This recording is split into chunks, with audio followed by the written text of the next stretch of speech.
Hey guys, welcome back to the channel. This is a story about what if Naruto trained by Zabuza in waves. Before I start, please support for more amazing content, and do consider subscribing to my channel and share this video with your friends. This is written by SnowTheShinobi and link in description and support writer. Let's start the video. Chapter 1, Legacy. I do not own Naruto, but I can promise this FIC will blow your mind. Enjoy, and BTW Naruto is 3 years older along with everyone relevant. Timeline doesn't apply much, so don't bitch about it. Letting the lukewarm water wash away all of his recently accrued stress and grime, a 15-year-old blonde shinobi couldn't help but sigh as the grimace he wore on his face shifted to a look of determination. Naruto Uzumaki had a mission, and he damn sure wouldn't shy away from the task he had been assigned by the last person one would think possible. Zabuza Momochi, demon of the hidden mist and notorious S-rank missing nin from Kiri. His first mission as a shinobi outside of the Leaf Village that he called home was a complete fiasco, and the young Uzumaki had learned what being a ninja truly meant during that fateful clash on the bridge that had liberated Wave Country. It was there that he had fought for his life alongside his recently formed team, which consisted of Sasuke Uchiha, Sakura Haruno, and Kakashi Hatake. As his merciful enemy Haku had explained to him as he cradled Sasuke's needle-ridden body, the way of shinobi meant the possibility of death to not only himself, but the precious few he cared about. For many years during his sabotaged academy training, he had hated the Uchiha prince with a passion that was wholeheartedly reciprocated, but then it had happened. Sasuke had pushed him out of the way of that deadly attack that came from the powerful ice-using ninja that had later been identified as the same person he had befriended in that clearing after a hard day's work in gaining more strength, and despite everything he could possibly conceive, he just couldn't figure out why. Sasuke told him his body had moved all on its own, but that just didn't make any sense at all to the Jinchuriki. All his life he had been either emotionally or physically harmed by the majority of his home village, due to the fact that he houses a demon fox within him for the purpose of keeping those very same people safe. He couldn't fully comprehend the notion of someone actually defending his life, but running his hands through his messy mop of hair, the young ninja shrugged off his confusion and decided to focus on the matter at hand. His new mission. The mission that he couldn't and wouldn't fail, even if it costed him his life. Hyuga, the fourth Mizukage, and the Jinchuriki of the three-tailed turtle. Naruto couldn't understand how someone so similar to him could do what he was doing to the country he ruled over, but in a way Naruto had more of a grudge against his fellow Jinchuriki than Zabuza ever had. Naruto dreamed of being a Kaiga himself and protecting his home, despite being ostracized and violated during his difficult life, so why would Hyuga, after gaining the most prestigious position in the land, squander it by killing off people who had suffered such similar hardships? Haku had been a victim of the ongoing bloodline purges that were a curse to those born different in Water Country, and even Zabuza apparently had been, which was the reason he worked for that bastard Gato in the first place. He could still remember the man's dying request to him after Haku sacrificed his life to save his, and Naruto moved his battered body next to the young ninja he had formerly regarded as a tool to be disposed of. After dropping the kunai knife Naruto had tossed into his mouth before Zabuza recklessly tore through Gato's hired thugs and plunged it into the shipping magnate's chest, the demon looked to him with a peculiar expression that Naruto couldn't quite place. Was it hope? Recognition? Respect? Naruto couldn't tell for sure, but he damn sure remembered what was said, and what happened afterwards. How could he not? Brat Naruto, looks like this is the end of the line for me. Take my sword. I can't trust anyone else with it. And cough cough, and my hideout. Northeast of here, everything I own. Go there and become stronger than I ever was. The Mizukage Hyuga, he's like you. But you're different. You haven't become the demon that he is. He kills for no reason so many, that's why I tried but I failed. You have to kill him, Naruto, or I don't know how many more will suffer from his bloodline purge. Promise me you'll stop him. Naruto could only look down at Zabuza with wide eyes at the man's fading existence in the realm of the living, not knowing how to respond. Then it clicked. Hyuga was like him, but he was the cause of all of this. He was the real reason Haku had suffered and joined Zabuza. He was the real reason Haku was dead. Zabuza was just a man with a mission that many people would consider impossible. He could almost still feel the powerful red chakra flowing through his body, augmenting his pathetic ability enough to overwhelm even a shinobi that Sasuke stood no chance against. A shinobi that had disabled Zabuza in a single blow, with nothing but a saban needle no less. It was then that he could only dumbly nod at Zabuza, who stared into his eyes with a look of content as his voice trailed off even more. Good cough cough. Now take the kunai and finish me. It's my last request. I don't want to die because of a wound one of them gave me. It has to be you. Someone worthy. Cough cough cough. Naruto instantly protested, but the stern look in Zabuza's eyes stopped his panic, and somehow he understood. To Zabuza, who had basically just left him his legacy, Dying at his hand was the last small mercy that life would grant him. The blonde hesitantly grabbed the knife after a short while of numb clarity, and he didn't know why the tears started flowing, but they just did. Naruto Uzumaki understood Zabuza Momochi in that fated moment, and the entire world seemed to shift as his hand plunged into the man's heart, almost seeming to move in slow motion. Zabuza in that moment had become something like a father to Naruto, as crazy as it had seemed. Haku had become like a brother or sister, whatever he was. He wasn't betraying the Ice Shinobi's brave sacrifice in that moment, but instead he was only solidifying it. He was taking the mantle that was Zabuza's purpose in existing, and Zabuza was passing the torch to the only person he could depend on. Him. Blood splattered, soaking Naruto's trembling hand as the kunai dug into Zabuza's chest with little resistance. He couldn't even hear Sakura's cries as she knelt and sobbed over Sasuke's unmoving form, and he didn't even register the fact that Kakashi-sensei had collapsed from chakra exhaustion a minute or so earlier. All he saw was the look of contentment on Zabuza's face as he breathed his final breaths, and the nod the man gave him as he unconsciously uttered the words that he ultimately lived by. "I'll stop him, Zabuza. I give you my word, and I never break my word. That's my ninja way. Believe it." Days and maybe even years seemed to pass as their eyes never faltered, looking directly into each other's souls as flames seemed to fade from Zabuza's eyes and intensify in Naruto's. Then the demon of the mist closed his eyes for the final time, and Naruto didn't think before making a few shadow clones to check on his downed comrades and take Zabuza and Haku to bury them both in the clearing where he first met Haku. After that he didn't even register the roaring celebration as the freed inhabitants of Wave Country converged on the bridge, or the fact that said bridge was named after him shortly thereafter. He had a mission. It didn't take long his teammates to wake up at all, and none of them had any idea that he wasn't really there with them. He had left a multitude of shadow clones to watch over them all, and since Sakura was strangely subdued, his doppelganger wasn't dispelled from her violent tendency to lash out in anger at him. The blonde was almost emotionless as he eventually found the hideout, emptying it of all its contents in a robotic sort of way. At that time he didn't even really know what he was grabbing, he just took everything he saw and sealed it into the storage scrolls that played about. He didn't really know anything about sealing, but since he was previously intrigued by the art of Fuinjutsu due to his unique situation with the demon fox, he knew how to at least use a storage scroll. The old man had been kind enough to demonstrate for him once before while explaining that he wasn't the Kyuubi, and now that demonstration was truly a blessing considering that the Kubikura Bocho Zanbato sword that Zabuza wielded so expertly was larger than he was. It didn't take him longer than half an hour to seal everything away, and after that he just went back to Tazuna the bridge builder's house and slept. He slept like he never had before. Naruto didn't even wash the blood off of his hands until he made it back to Konoha a few days later. Until just now, as he stood for a couple hours in his small shower and let the water wash everything away. Shivering a little as the water began running colder and colder, Naruto gave an appreciative nod thinking of Haku and how his ice techniques were infinitely more worse than the chill he now had. After exiting his bathroom and drying off quickly, the young man decided to make a clone to boil some water for instant ramen while he finally unsealed everything Zabuza had left him.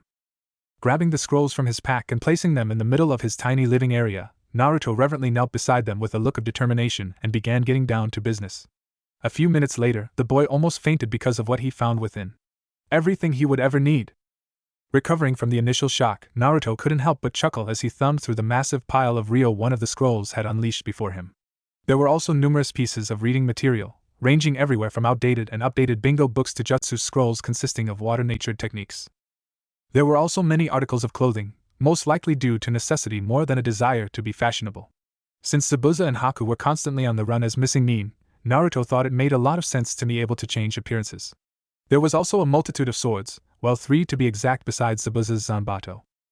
One was a basic ninjato, another a katana and the final one a shiraseya.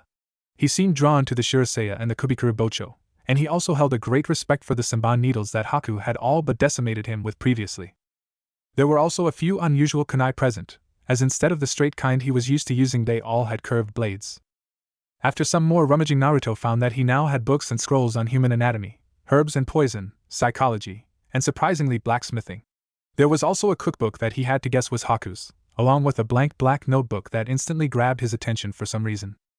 He didn't even hesitate to open it, foregoing the others for some odd reason, but upon finding out what was within he felt his heart hitch because of its content. It was Haku's journal. Opening it to the first page with barely contained excitement, Naruto looked forward to learning more about their journey and began reading at his slow pace. Zabuza-sama and I are going on a mission today, and because of our run-in with the hunter Nin during our assassination of that corrupt councilman, I've decided to keep this journal from this point on. I know that as a tool I may need to kill my heart for the sake of my precious person, but I've still been learning everything I can learn about healing techniques. Ever since Syra has passed I haven't been able to sleep well, and maybe I'm not cut out for this life. I have made a vow, however. The next time I will not be helpless as someone dies in front of me, and my conviction of protecting what's important to me will never cease or wane. I've also been developing my snow leopard taijutsu with unwavering commitment, and I am glad to say it's coming along well. I may not be much of an artist, but I have still been drawing the techniques that feel natural to me and the philosophy behind them. I have resolved to make Zabuza proud of my ability, and nothing will stop us from achieving his goals. P.S. The grilled eel and squid we shared was the best I've ever eaten. Naruto hungrily read more and more entries that Haku wrote down, not even noticing the amount of time that seemed to pass. He eventually found something that left him gobsmacked about halfway through the journal, after learning of countless encounters with other ninja and completed missions. It's a beautiful day today, and Zabuza seemed most pleased with my performance during our mission to Kumo. We are now heading toward Whirlpool Country, the ancestral land of the Uzumaki clan, with hopes of finding powerful stealing techniques. The Uzumaki clan were famous for fuinjutsu, kenjutsu, and using chains formed of their chakra that could even suppress tailed beasts. Zabuza-sama has even stated that a certain Uzumaki once sealed off an entire village, and he only narrowly escaped, and I think Kami he managed to. Apparently the village was destroyed, and my clan once were part of the shinobi force before we became refugees when Kumo and Iwa destroyed them in their fear. It is truly a saddening tale, for such powerful ninja to have been killed because of their own vast potentials. I can only hope we succeed in finding what he desires, and perhaps I can learn more about my Kekai Genkai if we're fortunate enough. The whirlpools surrounding the country have deterred us so far, however, so I am skeptical if we'll even make it ashore, the place where my ancestors once resided. P.S. The tempura we ate together was delicious. Naruto couldn't believe what he had read, and he reread it several times before turning the page and becoming a bit disappointed. Apparently they never made it to Whirlpool, and they almost died, to be honest. There was a creature that kept all vessels back, and even if they could get past there were still the powerful whirlpools to bypass as well. In the end they decided to take more missions, and gain anything they could from plotting the corpses of the shinobi they killed off. Naruto had always wanted to know about his family, and now it seemed he had a lead to go on. The blonde was enthralled and excited about the idea of making chakra chains. He couldn't believe he came from a great clan of ninja when he lived in such poverty his entire life, but somehow it felt right to him. Gigi did tell him that his parents had enemies that he couldn't handle at this point, and now Naruto understood why. If anyone ever knew he was an Uzumaki clan member, he could at the very least expect Kumo and Iwa to send assassins to make sure he was deadened. With a visible frown Naruto kept reading, eventually stumbling upon a few interesting entries involving shinobi that Zabuza had history with. One's name was Meitorumi, a kunoichi that held 2 Kekai Genkai and shared Zabuza's goal of liberating Kiri. The other was with a fellow swordsman of the mist named Kisame, a man that apparently overpowered Haku and Zabuza with ease and caused them to retreat. If such a shinobi could exist, Naruto didn't ever want to fight him. That was for sure. After making a mental note to try and find them in the bingo books that were once Zabuza's, Naruto kept reading until he finally found an entry that he was mentioned in. It was from the day he first met Haku. Today I met an interesting shinobi named Naruto Uzumaki, and despite the fact that I was about to kill him as he slept I couldn't bring myself to do it for some reason. I can't explain why, but even though I've killed before and he is a hindrance to our mission it felt wrong. I found out that in many ways he is much like myself, an orphan that grew up despised and unwanted for whatever the reason. He didn't tell me why, but I could clearly see the sadness and loneliness in his eyes when he told me of his situation with his teammates and village. I hope he took my words to heart, as I could see that his reason for growing stronger wasn't enough. He wants acknowledgement, and he wants his existence to be appreciated. I can honestly say that I value his existence for some reason I can't explain, and I don't look forward to facing him when Zabuza-sama recovers. He's a cute boy with a good heart, and I don't know why, but maybe in another life, we could have been friends. Maybe even more. That is if he didn't think I was a boy. P.S. Naruto has the most beautiful blue eyes and yellow hair I've ever seen. The blonde couldn't help but let a few tears loose as he reread the entry again, and the couple afterwards that mentioned him. Haku had apparently been spying on him from afar, admiring the commitment he showed during his self-imposed training to trump Sasuke and master tree walking. The final entry was brief, and Naruto felt his heart almost explode from what he read. Today is the day I've been dreading, but to reach Zabuza-sama's goal I will kill my heart if necessary. But something tells me I won't be able to, and I can only hope that Naruto-kun and Zabuza-sama live on. Tears dropped continuously on the page as Naruto remembered his epic battle with the kunoichi that he thought was the most beautiful person he had ever met. Why couldn't she have lived? Why couldn't Zabuza have lived? Why couldn't he have helped them reach their goals? Why did he have feelings for Haku that he couldn't explain? He was sure of it. If they had met some other way, she would have made a wonderful wife. Someone to spend his life with. Someone who would always hold him as precious, and even worth dying for like she did for Zabuza. And he would have done the same for her. A look of fierce determination was now on his face, the tears whittling away as he reached for a few scrolls with crude illustrations that seemed very familiar. It was Haku's taijutsu, picture and notes that made for a very detailed resource with only the most important points taken note of. Haku would live on through him, and he would become strong enough to free Kiri and protect everyone. It was even more important to him than becoming Hokage, and Naruto would waste no time in achieving their mission. It was time to get serious. As if on cue, the Uzumaki's alarm clock blared, signaling that it was time to head to Training Ground 7, and Naruto didn't even think before creating a single clone to go in his stead. He had research to do, and plans to form. 20 minutes later. Arriving at Training Ground 7 in record time, Naruto's shadow clone awaited his team, unconcerned by Kakashi-sensei's chronic tardiness, and thought about what the boss would do in order to make it to Whirlpool. Of course, it considered going to the old man Hokage to demand answers about the Uzumaki clan and requesting a trip to his homeland, but somehow he knew the discussion probably wouldn't end well. While Naruto may not have been the sharpest kunai in the holster, he had experienced enough disappointment to know better. The old man would probably ask how he found out about the Uzumaki clan in the first place, and after denying his request, Naruto would probably be put under close scrutiny to make sure he didn't leave the village without permission. It was during this contemplation that a flock of crows decided to fly over his prone form, and one of the mischievous birds decided to let its bowels loose at precisely the right moment, dropping a gooey white bomb of feces directly between his eyes. "Damn it, you bastards, get back here!" Forgetting his previous train of thought, Naruto was about to try and tree hop and chase the bastards, when an interesting thought popped into his mind.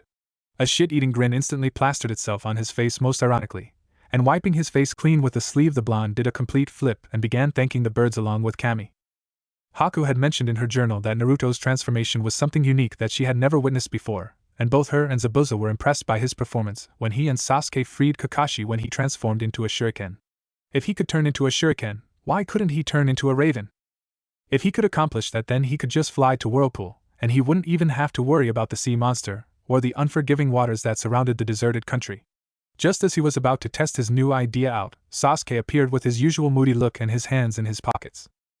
Turning to the Uchiha that had tried to save his life, Naruto actually smiled for once at the boy he used to hate vehemently. It wasn't returned, however, and Naruto couldn't explain why, but he knew something was off with the boy he now considered something of a friend. "Hey Sasuke, what's up?" "Naruto, how did you do it?"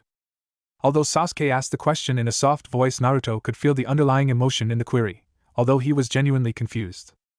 "Do what? How did you defeat that ninja after I saved your sorry ass?" Naruto now looked a bit affronted by the boy's words, and frowning he replied, "I don't know. I guess I just got lucky." Sasuke seemed to briefly be overcome with rage at his answer for whatever reason, and Naruto honestly didn't know why. Truth be told, Sasuke hadn't said anything to him since they returned from Wave earlier that morning, and Naruto had just chalked it up as his usually reclusive disposition. Little did he know that Sasuke had been brooding and wondering about what happened the entire way back, and Kakashi had only temporarily satiated his need to know with an elusive answer that revealed nothing worthwhile. Tensing up and taking a step toward the blonde, Sasuke then declared, "And there's no such thing as luck in our world, loser. There's only power. Now that I have these eyes, I'll make you show me your strength, and I'll be one step closer to my ambition." Naruto's eyes went wide upon seeing the red eyes of the Uchiha, and he barely noticed that there were 2 markings in his right eye and 1 in his left before Sasuke charged him. Chapter 2, Plans and Plants. "I do not own Naruto. I do own some illegal plants that go well in brownies." As he leapt to the side, rolled, and righted himself up, it would be difficult to notice the change to the casual observer.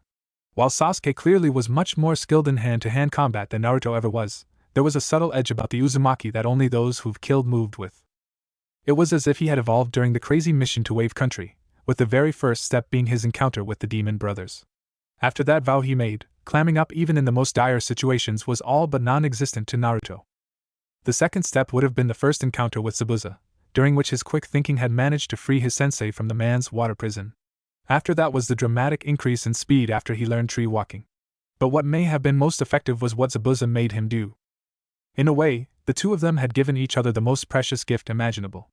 Naruto had given him closure before his passing, and Zabuza had given him the steel resolve needed to take a life, something that would change anyone no matter what the circumstances. He had given Naruto his first kill, and it was a first kill that left behind no guilt.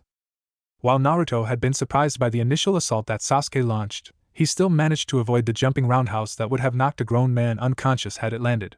The clone had a strange look of emotionless determination, an unknown switch somewhere in its psyche having been flipped the moment Sasuke rushed forward.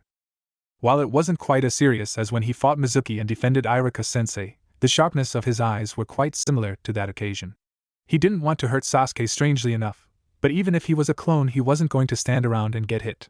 Not anymore. It almost was as if Sasuke wasn't even there, but instead the only thing there was his mission. Hyuga. He didn't even know it, and he probably never would, but this moment was something that had occurred before. In another time before Naruto was even born, this same type of conflict had happened between multiple individuals just like him and Sasuke. The Uchiha's mindset was extremely similar to Naruto's at this moment, as he berated himself and Naruto because of what he had done on the bridge. Sasuke was an avenger, and he almost died protecting the loser. It was unacceptable, and even though he saw the blonde as a hindrance at first, he knew his feelings about Naruto had changed. Naruto was his friend. His only friend. The two genin were more alike than anyone would ever know, and both of them were linked together by fate itself to be rivals. Both of them one of the last of their respective clans. Both of them knowing the pain of being orphans. Both of them with a mission to kill. And both of their targets being extremely powerful. But there was a difference between them, something that completely differentiated them from one another. Naruto sought companionship, while Sasuke shunned such a thing. Sasuke was hell-bent on revenge, although he had yet to end a single life. Naruto was determined to free Kiri, an act that could only be described as protecting hundreds, or maybe even thousands of people from death. Yet he had killed, albeit not in cold blood. Still, the blonde had changed. This was first realized when he didn't try to stop the skirmish with Sasuke, or even taunt the Uchiha. All he knew was Hyuga at that moment, and placing his hands in a ram seal, the boy concentrated already making a plan like he did in Wave.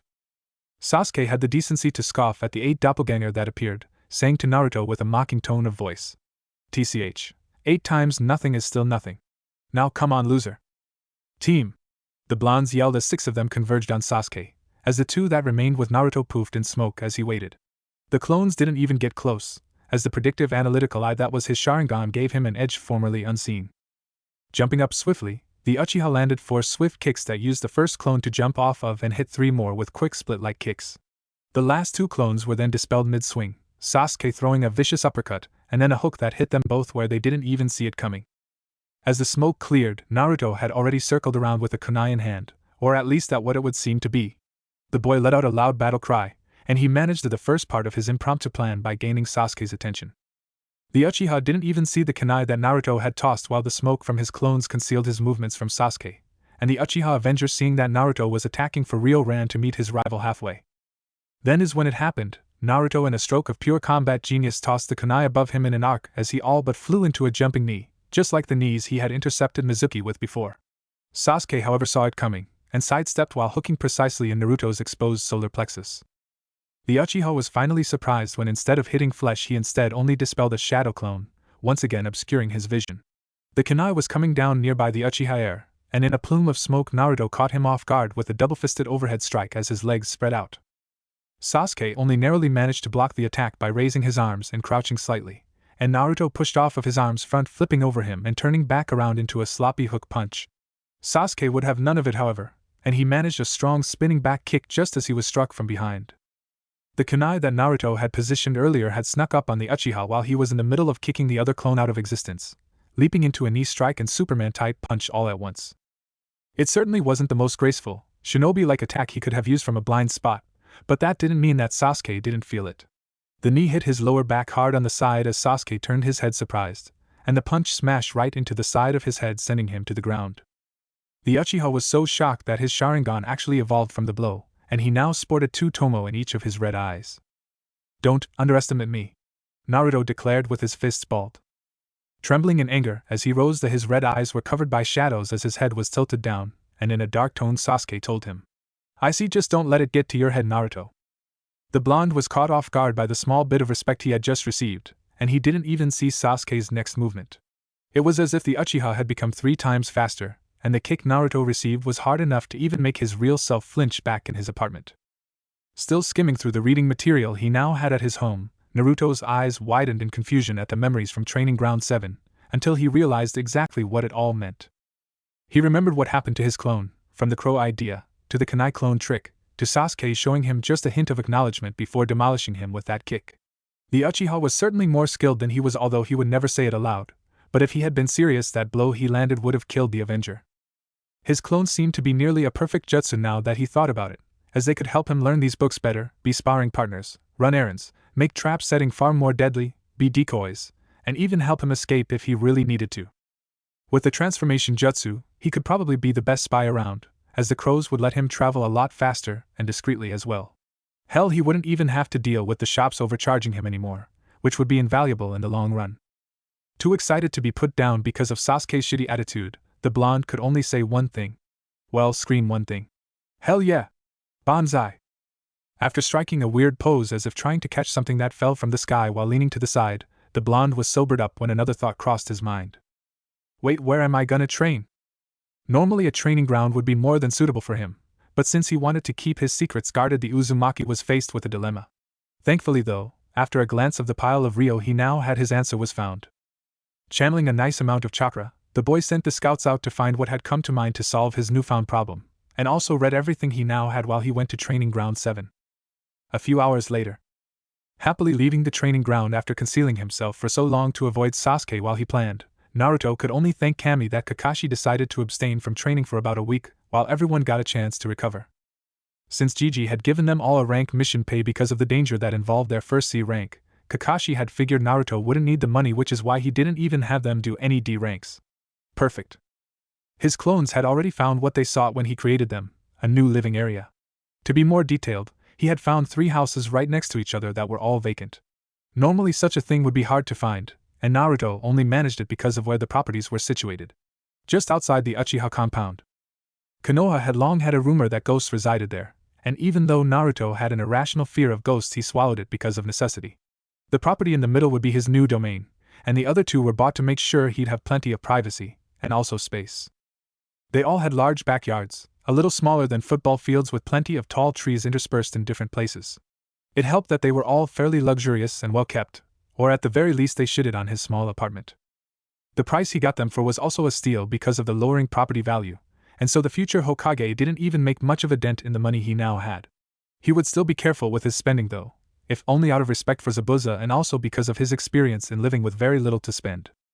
The middle house would be furnished, however, and he now had transformed clones out and about buying couches, tables, paintings, and every other thing he had never been able to acquire with his meager income. He wanted to live with style from now on, and he had a way to do it, so he did it. He'd even finally have a flat screen and a new Tempur-Pedic king-sized bed by the day's end. The blonde didn't even acknowledge Sasuke or ask Sakura out before bolting away, leaving an agitated Sasuke to reject Sakura's advance once again. He wanted to get home as fast as he could to dispel his study clones and grab his scrolls, and the only things he would be taking to his new home would be his plants, his nightcap, and frog pajamas he had received from someone as a present on one of his more horrible birthdays.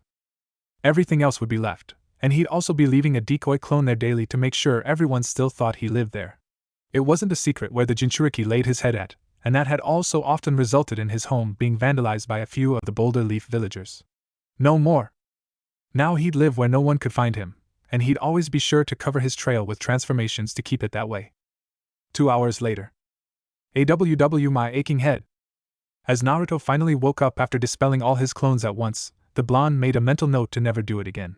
It was like getting hit with 20 flashbacks at once, and the rush of information was enough to nearly put the boy in a coma. He felt like he had been clubbed by Sakura 5 times at once, which was a terrifying thought. After picking himself up off the floor, Naruto began trying to sift through everything he had learned from his brief study that only lasted about 2 hours while he had waited for Kakashi from the shadows. He had begun learning more about the snow leopard style of taijutsu that Haku created, along with the names and effects of all the jutsu the Mist Nin had in their possessions. He also learned a little about poisons, and apparently Haku had favored monkshood, which was both pretty and highly poisonous. Remembering hearing Ino brag about the flower shop her family owned and how she earned money for new clothes, the blonde decided to go and see if he could buy some later. The snow leopard taijutsu mainly focused on stealth and speed, which was why there were no kata for Naruto to try and learn. Instead, the illustrations all showed various attacks as related to the enemy's position, and it held side notes on everything shown to give examples of what principles were being followed. A good example of this was a picture that showed a ninja crouched down and leaning forward under an opponent striking horizontally. The ninja crouching was stabbing a needle in the enemy's leg, directly in the tendon so as to hamper movement. Then the next illustration showed the crouched ninja rising and spinning behind the enemy, grasping the neck or stabbing the other Senbon into the exposed neck or the base of the skull. The style seemed highly geared towards shuriken jutsu, and that was something that Naruto definitely sucked at. It would be even worse with needles, as the boy found out while trying to stick a few into his wall from short distance. They just bounced off, and the other problem was the fact that Naruto couldn't even get 3 needles into each hand. He had no idea how Haku had managed to do so as fast as she did, and it looked like things weren't going to be as easy as he thought they would be because of shadow clones. Leaving his apartment in a rush, the blonde left to his new home contemplating about the issue the entire way there. After making it to his new home in the same disguise he used before to buy the home, he dropped the transformation in the middle of his newly furnished living room, amazed that things had improved so quickly for him. He now had 3 houses, millions of ryo, new clothes, weapons, knowledge of his clan, justice, and even bingo books to learn about other missing nin. Shit, he even had a lead on someone who would definitely help the Kiri takeover, Mei Terumi. Plopping down on his new leather couch as he remembered that his clones were handling all the utility bills, he didn't really pay much attention to all his new possessions and decor, but instead still thought about the snow leopard taijutsu and the kubikurabocho. The huge zanbato would be impossible for him to wield because he could barely lift it, let alone swing it. The Senbon needles would be very difficult to use like Haku did, especially with 3 in each hand between his fingers. Haku didn't even pull them out from anywhere, since she just formed them from ice already in her hands. He mused he could try sealing to solve that problem, or maybe he could even try and learn to use ice techniques. There was also the possibility of using shadow clones to transform into Senbon. The main problem was that he had no idea how to use ice techniques, despite the fact that it was mentioned that Haku mixed up water and wind chakra to make the element. He hadn't even known about elemental chakra a few hours ago. He just thought you could do awesome stuff if you learned the jutsu. Apparently he was wrong. Since he had a week off, he'd just have to train himself into the ground like he had done for so long, except now he had material to study instead of just improvising. He'd need to strength train in order to use Zabuza's blade, and he could handle that personally since he didn't think his clones doing strength training would accomplish anything. They definitely could help him learn taijutsu, ninjutsu, and study though. Walking out to his backyard and examining the scenery, Naruto let out a sigh of contentment and thanked Zabuza for everything. He wouldn't be failing in his mission, and he knew the longer it took then the more people like him and Haku would die for no good reason.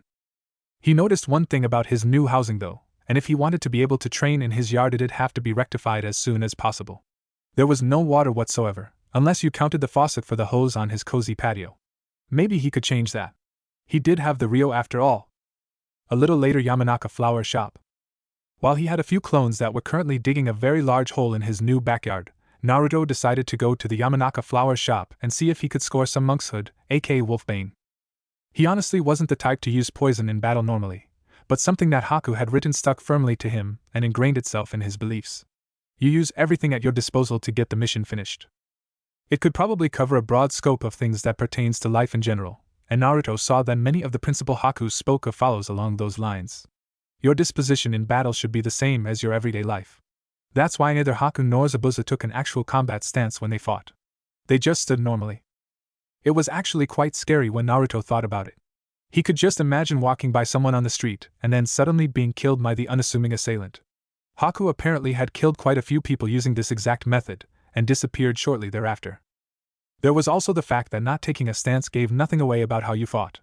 If you saw a person take an obvious wrestling stance by squatting low with open hands, it'd be safe to assume that they utilized grappling technique. If someone squared up with you and lifted up their clenched fists while tucking their chin, it would be safe to say they used a striking method like boxing. But when someone just stood, it didn't show anything. You wouldn't know how they would come at you until they did, and that concept greatly appealed to the blonde ninja. Unpredictability. Ino certainly seemed to be surprised seeing the familiar form of the village prankster and class clown visit her family's shop, if the wide-eyed expression was anything to go by. And Naruto? Is that you? Like my new look, Ino-chan? He asked her, rubbing the back of his head and smiling at her in his trademark foxy manner. The Yamanaka heiress couldn't hide her blush as she roamed Naruto's body checking out his new digs. It wasn't anything extravagant, just some typical black umbu-type gear that was just a little baggy on his frame. He also had some high-quality steel-sole black sandals, and to finish it he wore a large white hooded cloak with long sleeves that was reversible. The other side was all black, and there were seals on it that prevented it from getting worn or dirty. Naruto figured it belonged to Haku, and although he didn't get off wearing women's clothing, the umbu gear was unisex, and the cloak was a cloak. Some part of him still wanted to stand out a bit despite his recent improvements in common sense, and as a result there were orange flames that went along the bottom of the cloak. He was actually using a transformation for the flames, and he thought they made him look badass to the point of wanting to retake his registration photo. He'd have to ask the old man later.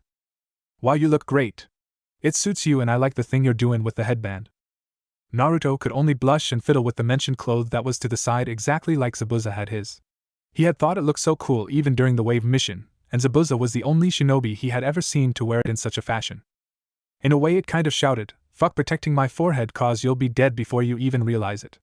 At least Haku had said something like that in an interesting entry after she had a long talk with Zabuza. "Thanks Ino-chan. So how's shinobi life treating you? Shouldn't you be out training or on a mission or something?" The blonde Yamanaka frowned as if she had a bad taste in her mouth upon hearing his question, and she quickly replied, "Yeah, if I wasn't in a team with a bunch of lazy asses. I mean all my sensei does is smoke and play shugi with Shikamaru who does nothing but stare at the clouds. And Chuji is no better munching away at his potato chips like some sort of junkie. I hate to admit it, but I'd kill to switch spots with Sakura." "Yeah, that does sound like it'd suck. Hey, I know. I've been training a lot and I could use a partner database. What do you say?" The boy asked, excited at the prospect of making a friend out of Ino. He didn't really know her much, but from what he saw she was energetic and upbeat like he was, if a bit bossy. Well, super bossy. But how could he complain? "Partner? My Naruto, I didn't know you thought of me like that. Already asking me out on dates and to be your partner." She playfully teased, giving him a look that caused his stomach to flip and his face to flush. He would have given anything to have Sakura look at him like that. Waving his hands in desperation and sputtering out his answer, he yelled, What? I didn't mean I was just saying." Cutting him off with laughter that made him more than a bit confused, Ino told him, "I was just messing with you, Naruto. I still like Sasuke, you know, and I won't let forehead fat beat me in winning him over. But I'd be happy to train with you sometime since I don't have anything better to do anyways." Not even being put down by the fact that she liked Sasuke and basically said if she had something to do she wouldn't join him, Naruto smoked brightly, saying, "Great. I can't wait, database. By the way, Sasuke hasn't even acted like Sakura exists honestly, and after our last mission, which was insane, he'd gotten even worse. I don't think he likes anyone at all, the team." Pouting at Naruto's insult of her crush, she didn't say anything about it but instead questioned him about what he meant. "What do you mean? What mission?" Naruto then gave her the rundown of everything that happened in Wave, except for his relationship with Haku and Zabuza. He also told the amazed girl about what happened when they returned, and how Sasuke unlocked the Sharingan and saw him as a rival. A bitter rival. Wow, he must be so strong to fight missing Nin like that. And he unlocked his Sharingan. That's so cool. I bet he looks so hot with red eyes. Naruto, nearly vomiting on the spot from Ino's powerful fangirlism, decided to move along before his ramen found its way out of his stomach. Hell, the thought of Sasuke being hot nearly made him hurl up something from deep within his intestines. Something undigested and putrid. It was time for him to go. Ino-chan, I was wondering if you guys sold any monkshood here. I was trying to get a whole lot of it to plant around my yard, and I also wanted any books you have on growing plants too." The girl looked truly surprised by his requests, but she seemed to understand why he would want the poisonous flower that was her favorite because of its color. After calming a little, she told him, "You're damned right, we got it. It's my favorite after all. Just come by tomorrow and I'll have some grown a little for you. It takes a little time but I can handle it. There are books over there if you want to check them all out." Looking confused and more than a little curious, Naruto asked her, "Wait, what do you mean you'll have enough grown a little tomorrow?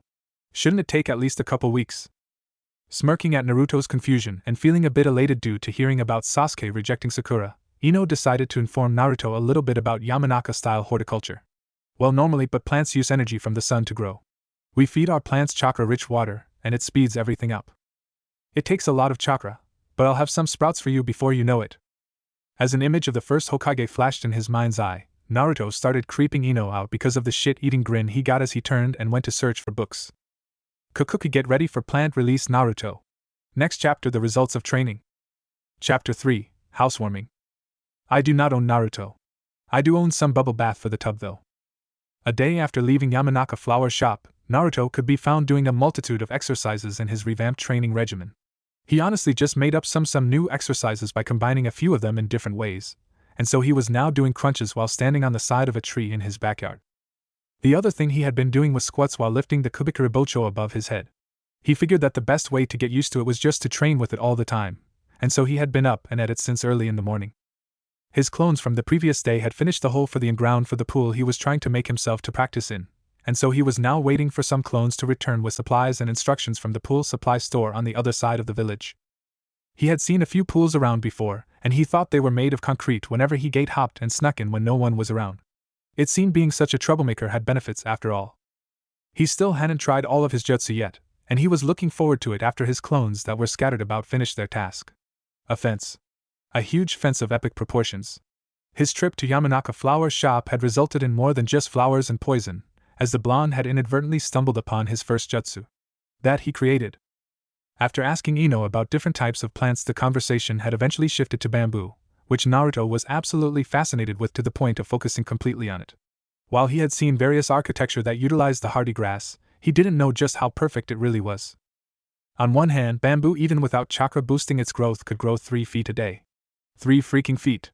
When you consider the fact that it was nearly as strong as steel, like Ino said, and a deadly cyanide was produced when its cells were destroyed, then it was just great. While Naruto didn't understand much about cells and things like that yet, Ino had dumbed it down enough for him to understand that they were like building blocks, so if you hurt the bamboo then a toxin would be produced. The ideas had exploded from Naruto like diarrhea when he drank that spoiled milk a few times, and his unconventional thinking had already thought of so many uses for it. First off was a tall fence around his yard, tall and thick enough that no one could see inside unless they trespassed. The second idea was traps. If he could drop seeds on the ground during battle and grow them out quickly, he may be able to use an attack like Haku used when she made ice spikes shoot from below. It could be used in direct attack too if he could manipulate how the bamboo grew so that it shot at an angle that would skewer the enemy. Lastly, it would definitely be a great defense if it was as strong as steel. He could just imagine the look on Sasuke's face when he shot a fireball just to have it blocked by Naruto's bamboo barrier. A large flaw he saw was that he needed some water to do it, but he found out that his chakra was so powerful that bamboo grew almost immediately even from seeds. It would sprout at a slightly tilted angle and would stretch beyond his height within a second and keeping going. He knew it wasn't Mokuton, the first Hokage's famous bloodline that allowed to trees and plant life to be grown. This was just him growing a plant from a seed and manipulating it a little with his chakra, an energy source that was more concentrated than the sun's rays. He started to bend it with his chakra and he found that it was actually easier for him to do than sticking a leaf to himself. Kakashi said that Naruto had more chakra than anyone in the village, and seeing that the larger techniques were easier than the small ones, Naruto knew he needed to work more on his control. It was fortunate that a few chakra control exercises that Haku had written about mentioned water walking, along with Haku's water and wind manipulation. When his pool was made, he'd be working on standing in water using his chakra, until he could do it on the tips of his toes. Then after that, he'd have to try skating on his toes while using chakra to increase his speed and fluidity in movement. It was actually a part of the footwork of the snow leopard style to distribute weight in every part of his feet in differing methods for adaptability and transition and balance. Standing on one leg and doing squats was an important exercise to do, and spinning while moving the body like it was water was too. Crashing waves should be envisioned, as if you were the ocean itself when you twisted and bursted forward. Haku also wrote of something that blew Naruto's mind, to the point where he could integrate it into everything he did. It was like the figure 8, but you should envision it overlapping with itself in every angle. It was like an 8 that was crossed over itself 4 times like X and plus. Then there was another that was 3-dimensional, as in coming toward you and going away from you with dips and rises. It was supposed to let you come from limitless angles once you learned to link attacks together so that you could do multiple X cutting attacks at once. Not just cuts but stabs could also come from these angles, and this left Naruto with a lot to build off of. Haku didn't really use a set style, she kept developing it using techniques that worked for her, something that Zabuza encouraged. After a little reflection, Naruto knew that he would do the same thing, especially considering the Sharingan. If Sasuke somehow stole his moves later with the oh-so-great Sharingan, then he at least wanted to be able to kick his ass and switch styles. He was trying to figure out how to ask Kakashi-sensei to help him without getting rejected though. His Shuriken jutsu just needed work, flat out. Still, the blonde was making phenomenal improvements, especially considering that he could now do the shadow clone jutsu with a half seal. The problem was that it took him about 4 seconds to gather and focus the chakra, and if he released it wrong, then if he tries to make 5 clones he'd only get 2. At least he could do it, and that was pretty much thanks to the dozen-plus clones he had training the technique. Going through a series of attacks on his clones who were moving slowly, he was sure to move precisely so he could make sure he was striking the right targets. If you held a saban in your hand and let the tips come out at both ends, then you could attack with the 2 points in the same swing. This was for efficiency, so that in essence you were supposed to attack and defend simultaneously while pushing forward and around the enemy. Once a weak point was identified based on positioning, you could then attack or feint using the legs to attack while using the needles as projectiles. It was basically an aggressive counter-attacking style, which was a perfect match for the Uzumaki. He had been purely attack and dodge before, but now he was learning much more, as Haku believed defense was more important while learning than attack. Defense, however, was not sufficient in battle, and attack was the only thing that would result in victory. Lunging forward and to the side while grabbing a straight punch with his hand and moving beside his clone, he stabbed it in the temple with a senbon as he spun around it, continuing forward. It definitely helped that Haku's style didn't take a stance, and because of that Naruto didn't waste time making mistakes, especially with how the pictures were arranged. Because they were so simple, he just started off slow and sped up with his other clones doing the other sequences that were shown. Because of the infinite sign, 8, handwork application, he knew that every strike he threw should actually be multiple attacks that could change course mid-swing to counter. It would make the style basically unstoppable because of its counter-attacking nature, quick strikes, and unlimited adaptability. Haku likened herself to a sword, much like Zabuza's Zanbato, which would rebuild itself with iron from the blood it drew. Naruto was amazed the Kubikura Bocho had this ability, and although he was saddened that Zabuza didn't really leave behind any writings, he was still happy about the jutsu. As far as likening oneself to a sword, this seemed to be an important aspect of Haku's taijutsu since her movements could also be used with swords. You were supposed to see your body as moving with the swiftness of a sword, decisive and true. You were supposed to be like water flowing and being able to change. Change was life. Stillness was death. Flexibility was life. Rigidness was death. Just as much as having the mindset of be like an ocean was, the mindset of being a sword was there as well. Naruto could appreciate this concept and took it to heart. After a while of various taijutsu training using groups of clones that would disappear before long, Naruto knew that he would get good really soon if he kept it up. Deciding to practice his jutsu scrolls as he saw the last of the bamboo he was growing as a fence come to life before him, he grabbed the scrolls and made his way to an emptier part of the art.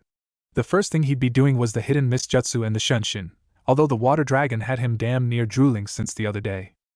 He was going to really focus on water manipulation and shadow clones though, since that would be central to the style he was creating. If he had his way, he'd have the best assassination style that ever existed before long. Besides the shunshin, mist, and water dragon jutsu was the water encampment wall, great waterfall, water prison, and water bullet jutsu, which were all Zabuza's. He could only tell because the rough handwriting and the lack of detail, and he figured it was because he gave it to Haku that he wrote it in the first place. There was also the jutsu that Haku created, which showed her mastery of water manipulation because of its use of a single hand seal. It actually combined the hidden mist jutsu, and a theory she made when she heard of the second Hokage who was famous for water techniques. She thought that she could start using the hidden mist jutsu to train, and after a while be able to concentrate the mist closer along the ground. Then she could multiply its mass with her water chakra, which was a basis for jutsu period, and be a key to collect water from moisture in the air like Tobarama Senju.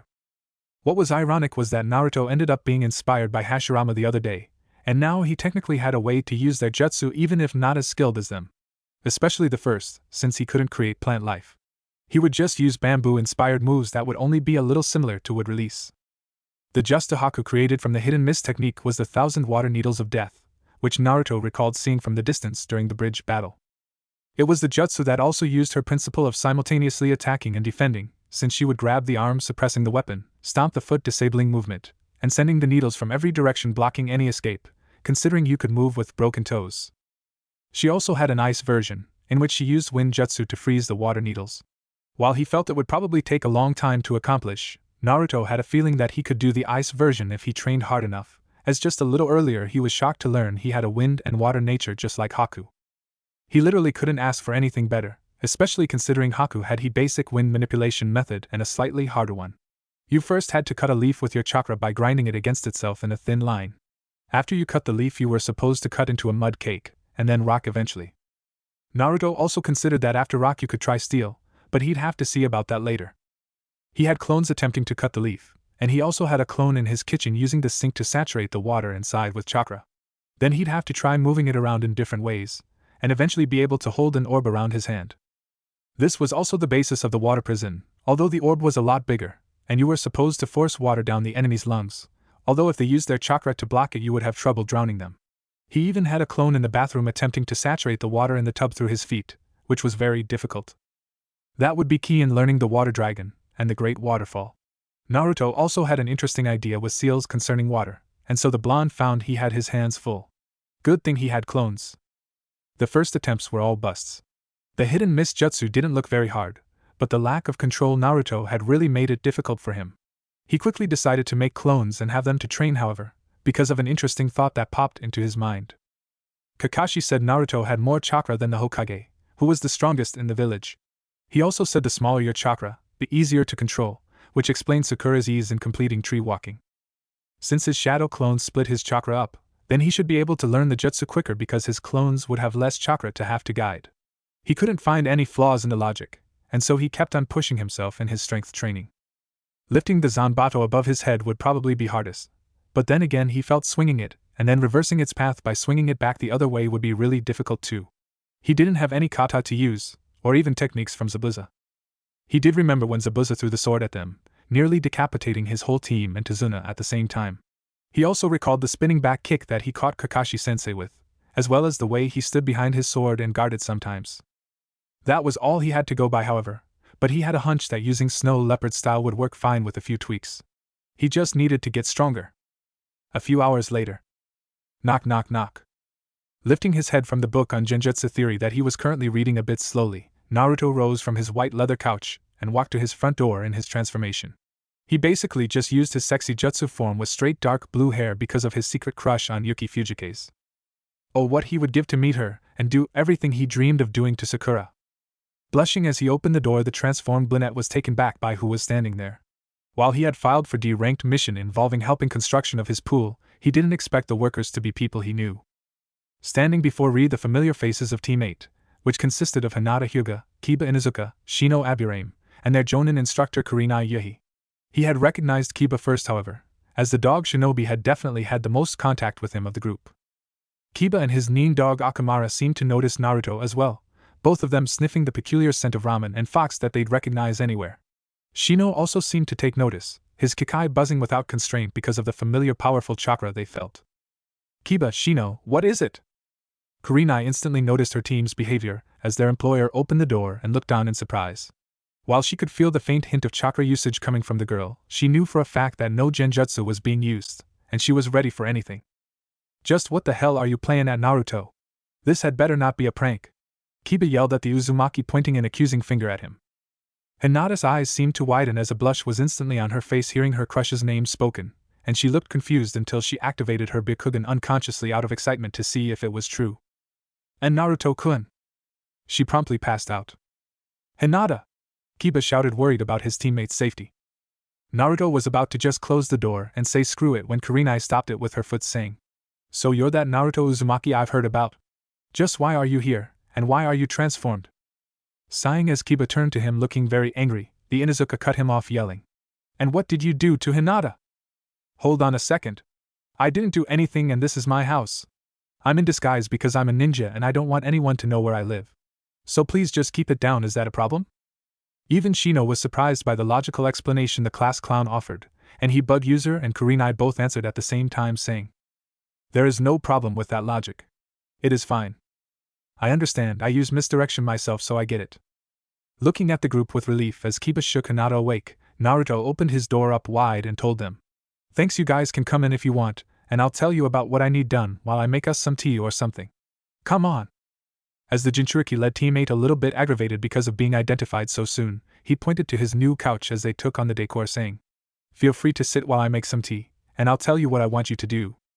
The blonde's transformation suddenly dropped, allowing teammate to lay eyes on his true form for the first time in a while. What happened next was actually pretty interesting, even more so than Shino would have thought possible. Kurenai-sensei went completely red upon laying eyes on Naruto, and Hinata actually drooled a little before suddenly collapsing in a familiar pool of blood that shot from her nose like a... What the Hinata-say, pervert? Wait, that means... Naruto could finally connect the dots now that he could see the correlation between how the Hokage turned red and exploded with blood shooting from his nostrils and Hinata doing the same as soon as she saw him. That why she always passed out when he was around. She was a pervert. For him. Naruto truly couldn't comprehend such a thing, as it was a new occurrence that he never would have thought possible. Hinata wasn't really weird, she was just some sort of shy pervert for him.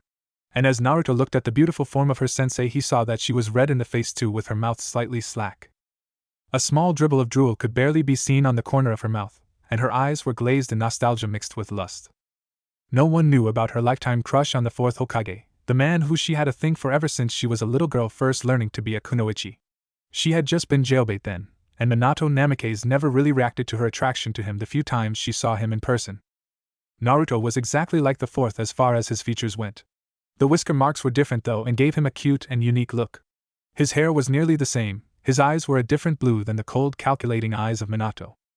All in all, while very similar, Naruto had a more rough and tumble look about him, and she thought that while the fourth was more stunning, Naruto was very attractive himself. She could only just stare at him as her mind slowly rebooted as Kiba and Shino observed everything. She was busy imagining how he'd look after a few more years, and the images her creative mind were conjuring were enough to make her a little bit wet below the belt. Anyway, I need you to help me place cinder block around the inside of this hole I made in the backyard, and then we'll have to use some cement to line it evenly. At least that's what the pool guy said. I just wanted to be sure I followed the instructions right, because this is very important to me. That's why I asked for someone help. He explained as he placed his hand in a half-ram seal and used the shadow clone jutsu to make them some tea and make sure the supplies were ready. Kurenai just nodded dumbly, not trusting herself to speak, and since Shino nodded and Hinata was unconscious, Kiba spoke up, looking at Naruto with a peculiar expression. How did you do that, dude? Do what? Naruto asked, oblivious of what Kiba spoke of. Kiba had definitely seen the way Kurenai looked at Naruto just now, and although he instantly went into denial because of her attraction to the dead last, he felt the need to assert himself in front of her. How'd you make real clones, with a half seal? You were the dead last in the academy, was that all just an act? Naruto, looking taken aback, not fully realizing how difficult the feat really was, schooled himself, and decided he'd look cool and go with the flow. Maybe I am a ninja and ninja have their secrets, right?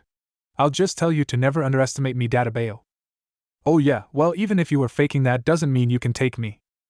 Kiba declared, trying his best to radiate dominance and make Naruto intimidated. Kiba, stop being rude to our client, this isn't the time and place for that. We're on a mission, remember? Kurenai scolded the Inuzuka, who was busy puffing his chest out and staring down Naruto. No, it's alright, Kurenai-heim. If it's a fight he wants, then you guys should come train with me and Ino in a few days. I'll show you just how strong I really am, Kiba. Believe it. Hey, don't call her that, dead last. Kiba shouted, getting angry as Kurenai blushed again from his unintended compliment. Naruto had never seen such a beautiful woman as Kurenai, and he hadn't even realized he had been comparing her beauty to the famous actor Yuki until he already blurted it out.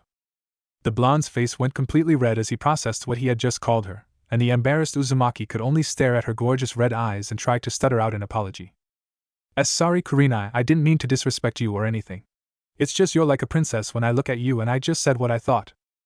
Kurenai, for all her experience as a renowned expert kunoichi, just couldn't stay her usual stoic self around Naruto, her fangirl days crashing back into her full blast because of his resemblance to the fourth.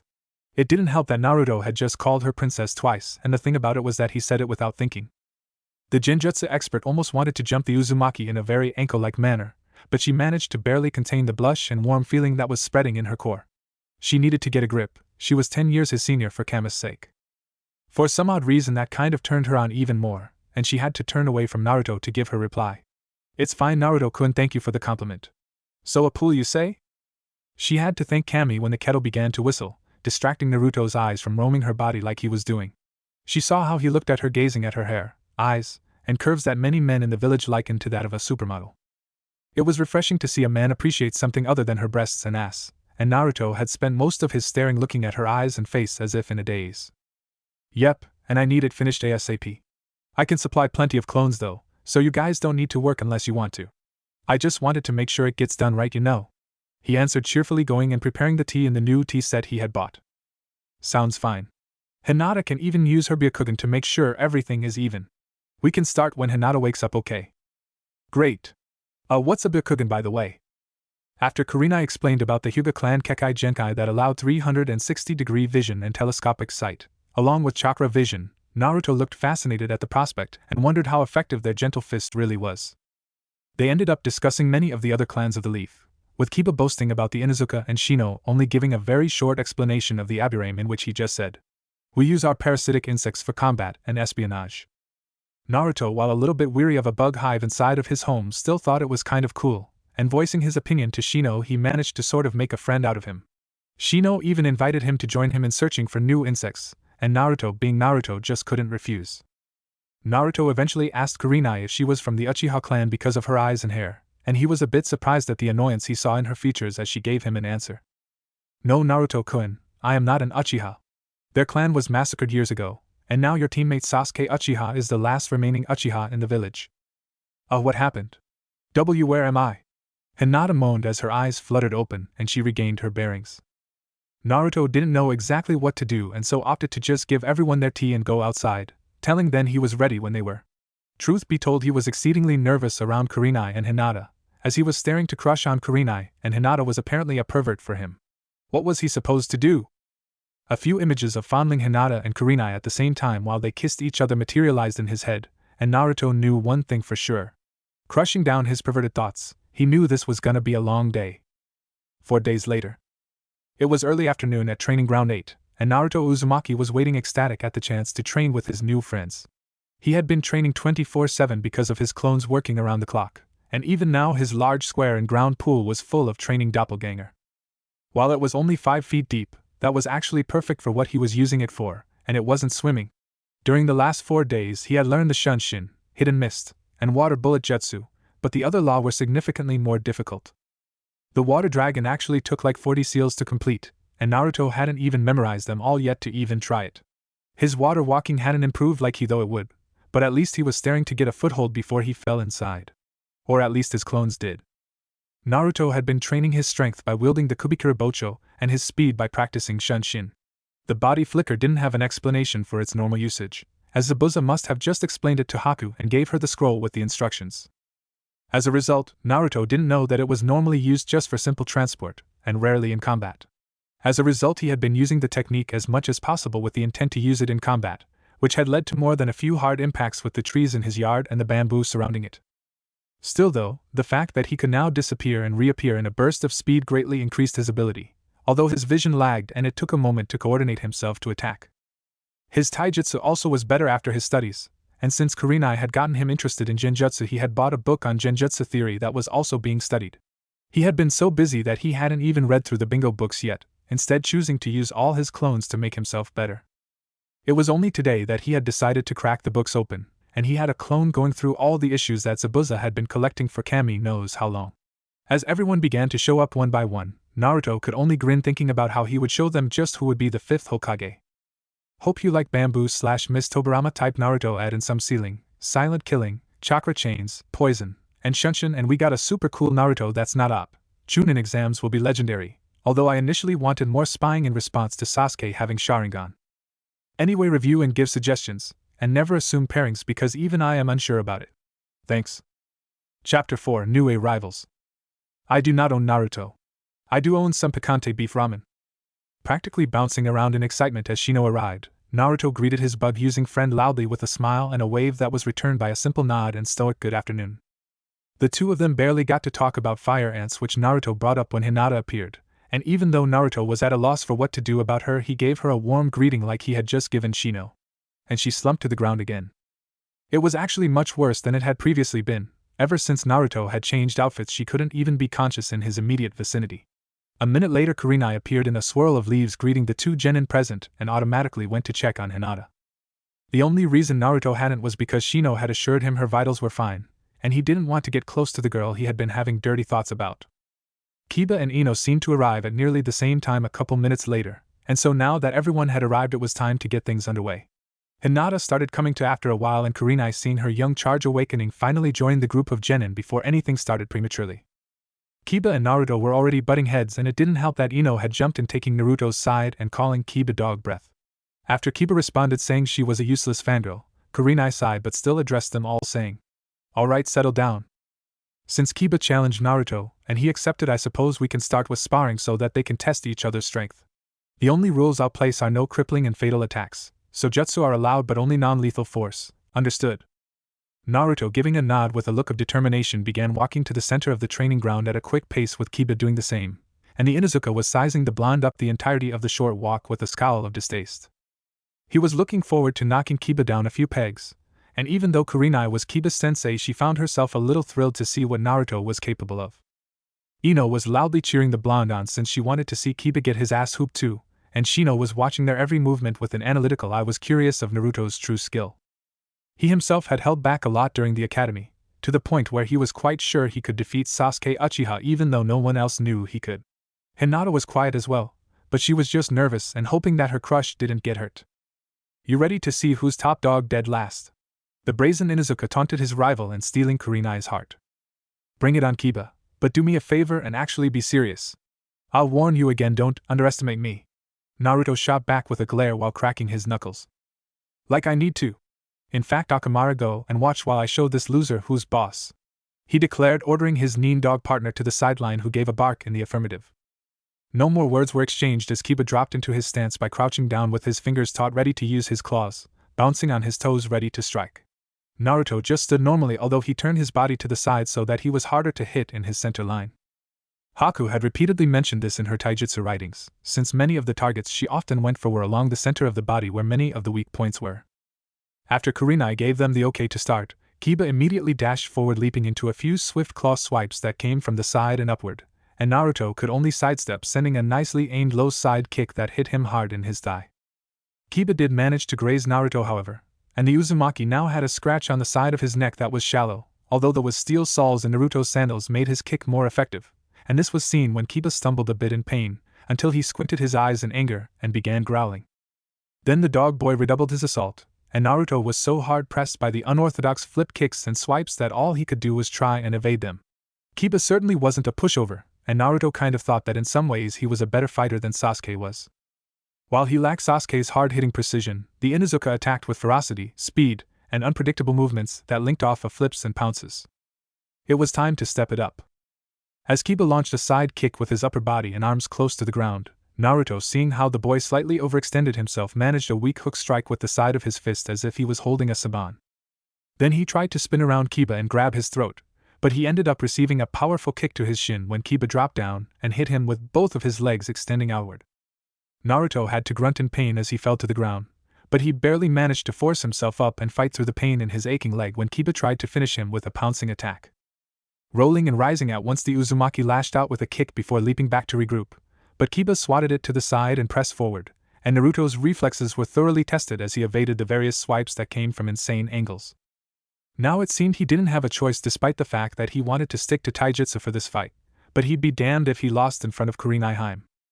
Kurenai narrowed her eyes at the sloppy flips Naruto used to avoid Kiba while he prepared his jutsu, and she made a mental note to tell him to improve his acrobatics as soon as possible. His movement lacked grace and efficiency, although she did admit that his taijutsu was alright for a genin. Kiba already displayed low chunin rank taijutsu, since he had been training in the Inu style his entire life. Naruto, however, was more like a high-level genin, with hints of chunin level peeking through every so often, and he knew how to think on his feet. As Naruto landed from his impromptu flip to the side, Kiba changed his movement to chase Naruto down. The Uzumaki had both of his hands in a half-seal with the tactic he had made the other day already in mind. As Kiba drew closer and closer, Naruto leapt back, focusing, and just before the Inuzuka landed a powerful downward claw, Naruto just disappeared. Before Kiba knew it, a team of 4 clones was upon him from all sides, and he couldn't defend himself from all the blows as they simultaneously jumped into knee strikes, knocking him down. Everyone was surprised by the outcome, especially Ino, who had begun to shout in glee at seeing the dog-breathed boy get his block knocked off. Kiba, for all his skill and tenacity, was pretty hurt by the pincer-type maneuver that Naruto hit him with, especially because his body didn't move with the blows since he was caught in the middle. Alright, this match is over. That was very impressive, Naruto. You did well too, Kiba, but you should have been serious from the start instead of blowing him off. You didn't even use your 4 legs technique, Kurenai told the 2 combatants. Naruto beamed at the praise and was ecstatic that he impressed his crush, and Kurenai didn't fail to see the blush that he and his clones had as they gazed at her. Maybe she could offer him a few lessons. Although Naruto-kun, I have to say your flipping was horrendous. You really need to work on your acrobatics, but if you want I could give you a few lessons sometime later, okay? She suggested, barely managing to stop herself from blushing because of her hidden agenda. Thanks so much, Kurenai-sensei, I promise I won't waste your time. And I never break a promise, that's my ninja way. Oh yeah, I wanted to show you this new genjutsu I created. I know you're the best in the village, so I want your opinion. Naruto, excited, declared, his blush fading a little as he gave her his trademark foxy smile. Excuse me, Naruto-san, but I would also like to test myself against you before you demonstrate your new technique. Shino cut in just as Kurenai smiled at Naruto and was about to tell him to show her. She wasn't bothered by Shino's interruption, however, as she was actually a little curious about who would win in a spar. That's what I'm talking about, Shino. Let's do it, Databeo. Yes, let us. Shino calmly walked to the center of the field while Kiba pulled himself up with a grimace, and Ino asked Hinata who she thought would win between them. Hinata honestly didn't know, but she did inform Ino of Naruto's huge chakra, and also of Shino's pure efficiency in his strategy. Naruto hurriedly walked to the center and squared off with Shino, and he found that unlike Kiba, Shino didn't take a stance either. They basically just stood normally across from each other, and somehow Naruto knew he needed to go all out against the Aburame from the get-go. He damn sure didn't want any bugs on him biting and sucking his chakra out. This match will have the same rules as the last. Jutsu allowed, but no deadly force, understood? Kurenai asked as she got ready to give them the okay to begin. After they both nodded, never stopping their staring contest, she gave them the signal to start with a hajime and shined away to where the other genin were. A cloud of insects burst from Shino's sleeves, and Naruto actually became a bit nervous as he leapt back, his hands already in half seals. Shino seemed to notice his disposition and decided to launch a little psychological warfare. It would appear that you are afraid of my Kikaichu. Why would I think so? Because I can see the fear in your eyes. Just forfeit, and I won't have to send them upon you. His menacing and monotonous voice actually did manage to shake Naruto up a little bit, but the Uzumaki schooled himself and instead gave a shit-eating grin as he began going through a few hand seals for the genjutsu he created. It was actually inspired by both the hidden mist jutsu, and the fact that in an interesting entry where Haku spoke of her training with Zabuza, she mentioned he had a chakra shroud that she could actually see. It was wild and untamed like a demon in physical form, and Zabuza's killing intent seemed to skyrocket, which hampered Haku's thinking to the point where she was easy to defeat. Naruto learned a bit about killing intent surprisingly from the taijutsu pages he studied, as it was an integral part of silent killing, which was an integral part of the snow leopard taijutsu style. And so after a little trial and error he had managed to learn how to manage his spiritual energy by itself, and it only took him imagining the people who used to torment him hurting the people he cared for. Of course he had to channel a large amount of chakra for more potency, and because of his massive reserves and considerable experience in receiving hatred from others, it wasn't hard to tap into his emotional self, especially with his vivid imagination. Right now he was imagining Kurenai being hurt, and although the anger was somewhat forced, the feeling was real as he thought about what he'd do to the idiot that hurt her. And then it happened. The pressure was unbelievable. While it may have been a little weaker than Zabuza's own massive intent, that didn't mean that any genin, or even chunin, was ready to handle it. Especially a genin with a hive of insects that were instinctual and affected his disposition. As a blood-red mist surrounded Naruto, and he focused his killing intent on Shino, the Aburame actually slumped to the ground trembling, while Ino followed suit, along with Hinata, who fainted immediately. Kurenai even developed a light sheen of sweat, but she had felt worse before, and being a genjutsu expert she was very well versed in killing intent. Naruto's was at least mid-jonin level, and it was very intense at that. Almost like a kage, but he must not have had much experience using it. Naruto! That's enough! She declared instantly beside him as his eyes widened in fear because of what he had done. He was just trying to cause Shino to panic. He never thought that nearly everyone would collapse. Kiba only barely managed to stay alert, and he was consoling Akamara, who was whimpering and begging Kiba to protect him. For all his bravado, Kiba knew he wasn't the alpha here anymore. He was beginning to get weary of the prankster now, who knew what he was capable of. Kurenai! I didn't try to. I'm sorry. I just wanted to see if my new genjutsu would work. Her eyes widening, she asked to clarify. That's the genjutsu you created? Killing intent with that bloody mist to strike fear. I must say that I'm impressed, but I'd advise you not to use it on comrades, if you want them to still be your friends, Naruto-kun. A jonin like me can handle it, but there aren't many genin that would be unaffected by that technique, especially with the intimidation factor from the blood shroud. Nodding with a grave look, Naruto went over to Hinata and Ino because he wasn't sure if Shino's insects would attack him if he got close now. Kurenai, seeing this, went to check on Shino, more than prepared to evade his Kikaichu, and after about a minute of hovering over Ino while Kiba petted Akamaru, he finally saw her begun to wake up, looking confused before a look of terror flashed in her eyes. And Naruto! What was that? Ino-chan, I'm so sorry, that was a genjutsu I made to make people afraid. I didn't know it'd affect everything around me cause I practiced by myself, and my clones never seem to be that bad off. I guess it's because of my mission to Wave and that ninja Zabuza I told you about. Kurenai, perking up hearing his explanation as Shino woke up, decided to ask him about his mission. Zabuza Momochi, demon of the hidden mist. You mean you've heard of him, Kurenai-sensei? Naruto asked as Hinata began to stir. Have I heard of him? That man is practically a legend. He slaughtered his entire graduating class before he even entered the academy. To me that's like Itachi Uchiha single-handedly murdering the entire Uchiha clan. For you to have faced him in combat, and still be breathing, is a blessing, Naruto-kun. The Uzumaki could only nod, knowing full well why Zabuza actually killed everyone that fateful graduation, as his older sister had been raped and slaughtered by the boy she thought loved her. If Haku hadn't spoken of it because it helped steel her resolve to kill, then that tidbit of information would have made him a bit more apprehensive about Zabuza and his humanity. Instead, though, it only strengthened his own belief that something needed to be done in the bloody mist, and he'd be the one to do it. As Naruto explained more about his first C-rank turned a rank mission to his intrigued and amazed listeners, Kurenai perked up, just before Kiba and Shino did at the same time. Naruto heard around the same time as Kiba, the distinct sound of footsteps crushing leaves at a quick pace. Someone was coming. No, scratch that. 3 or 4 people were coming swiftly. After a few moments in which everyone awaited with curiosity, it was surprisingly Hinata who spoke first as the shinobi that came from the tree line was recognized by her. And Neji-san. He hardly even acknowledged she was there, instead staring intently at the yellow-haired Uzumaki who was wondering who he was. Chapter 5, Arrival Reloaded. I do not own Naruto. I do own a forbidden technique. You there, who are you? Asked a brown-haired Hyuga prodigy as he ignored his pathetic cousin and stared intently at the blonde he had seen from several kilometers away. Not only did he see the Uzumaki with the astounding visual ability of his Byakugan, but he also saw what happened to the genin that were gathered in this training ground. While normally he may have not interfered, the fact that Neji himself had felt the killing intent, along with his desire to protect the Hyuga honor, couldn't be ignored. His cousin Hinata had fainted just like the coward she was, and Neji wouldn't tolerate her making the Hyuga clan look weak. Because by proxy that would make him appear weak as well. The name's Naruto. Naruto Uzumaki, the future Hokage. That you can believe. Who are you?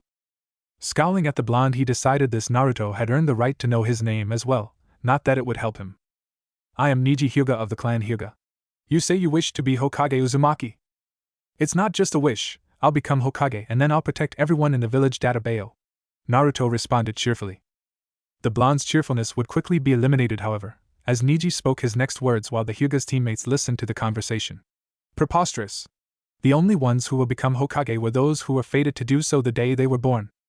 There is no escaping fate, and if you weren't so naive then you would know that out of thousands upon thousands of shinobi, only a handful ever become Kage. And how do you know what my fate is?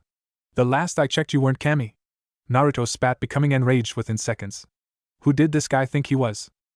Even so, I know you won't be Shadow. I've seen how you foolishly go about pranking and acting childish like an imbecile. You probably won't even make it to Jonin. Neji callously stated with his smooth voice, infuriating Naruto further. This guy was about 10 times worse than Sasuke ever was, and Naruto had only met him a minute ago. Sure, Sasuke was genuinely a spoiled asshole emo with questionable sexuality, but at least he never came out of nowhere and demeaned Naruto.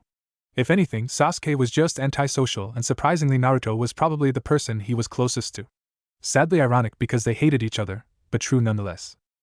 Neji, though, he was just truly even the villagers never came and outright told him he'd never be Hokage, and the dumbass thought he was a demon fox.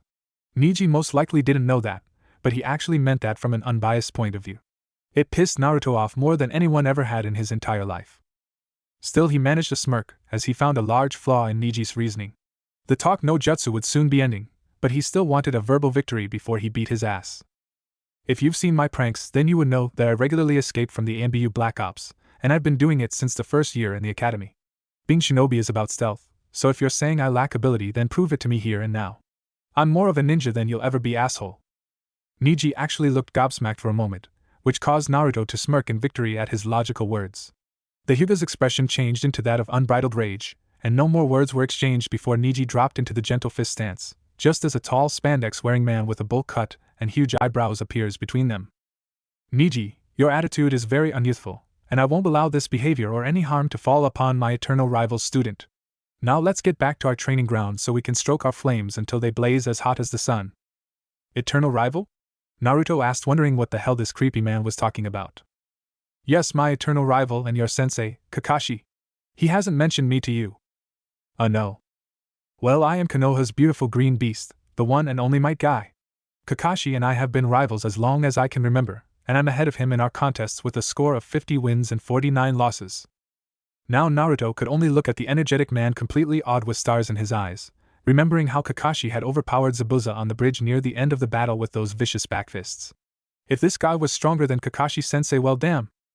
Still though, he wanted and needed to teach this Neji a lesson in manners, and his scowl returned in full force. He told Guy.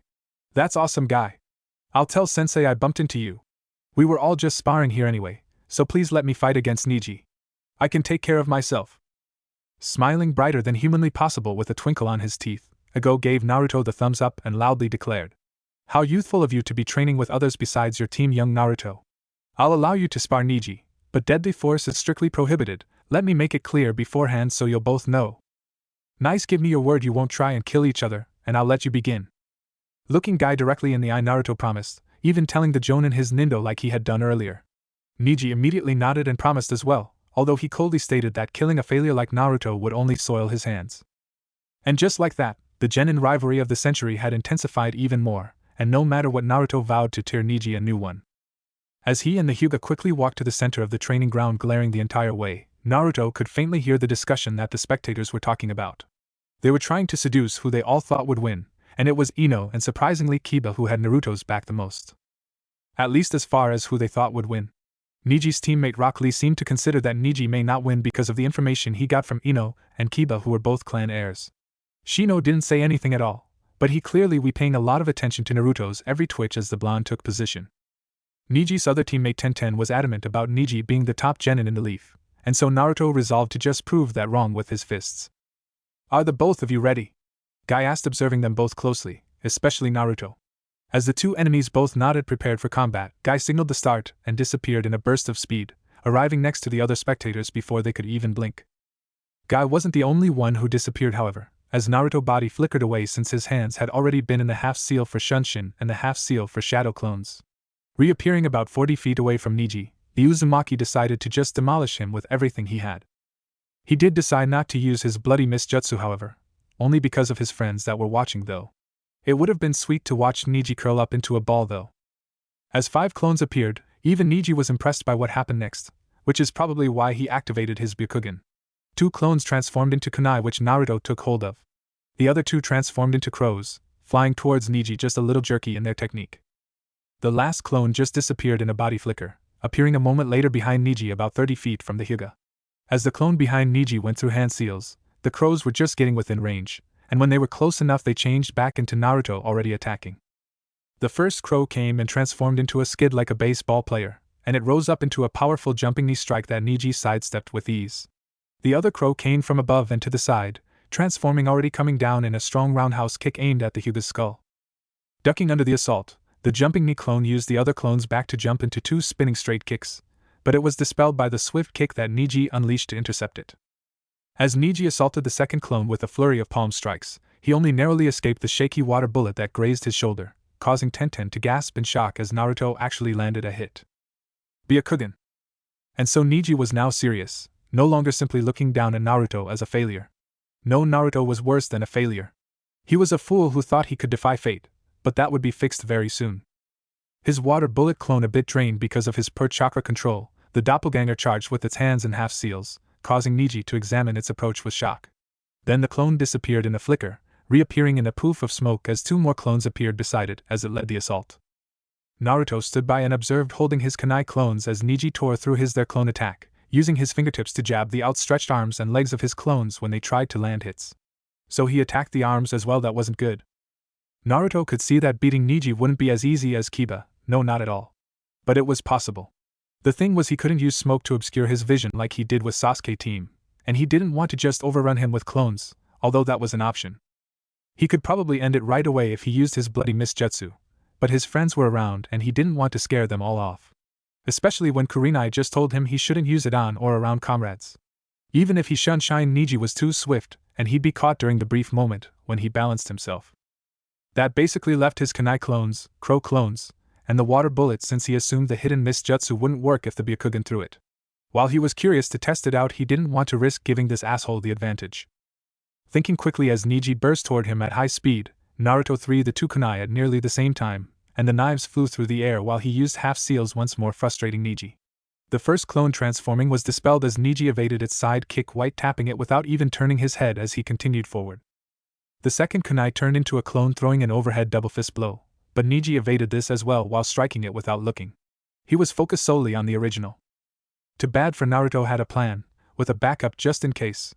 In a plume of smoke, a flock of 15 crows appeared, all of them flying toward Neji, who halted his advance momentarily about 20 feet away from Naruto. That was his mistake. Focusing using water chakra to multiply his saliva, the blonde did the traditional hand seals for the water bullet jutsu as the crows surrounded Neji, flapping their wings furiously to distract him outside of his reach.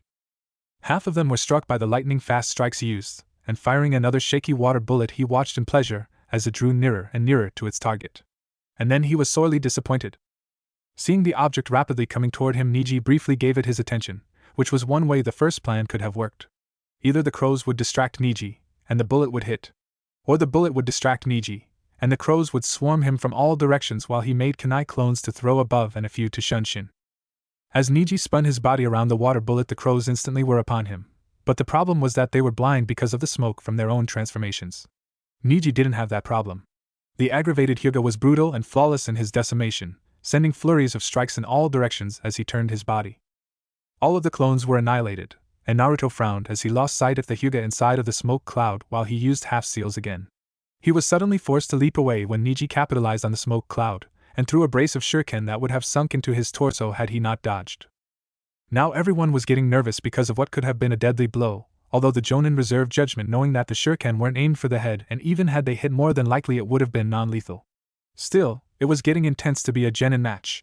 This was more like between Chunin at the Jonin exams.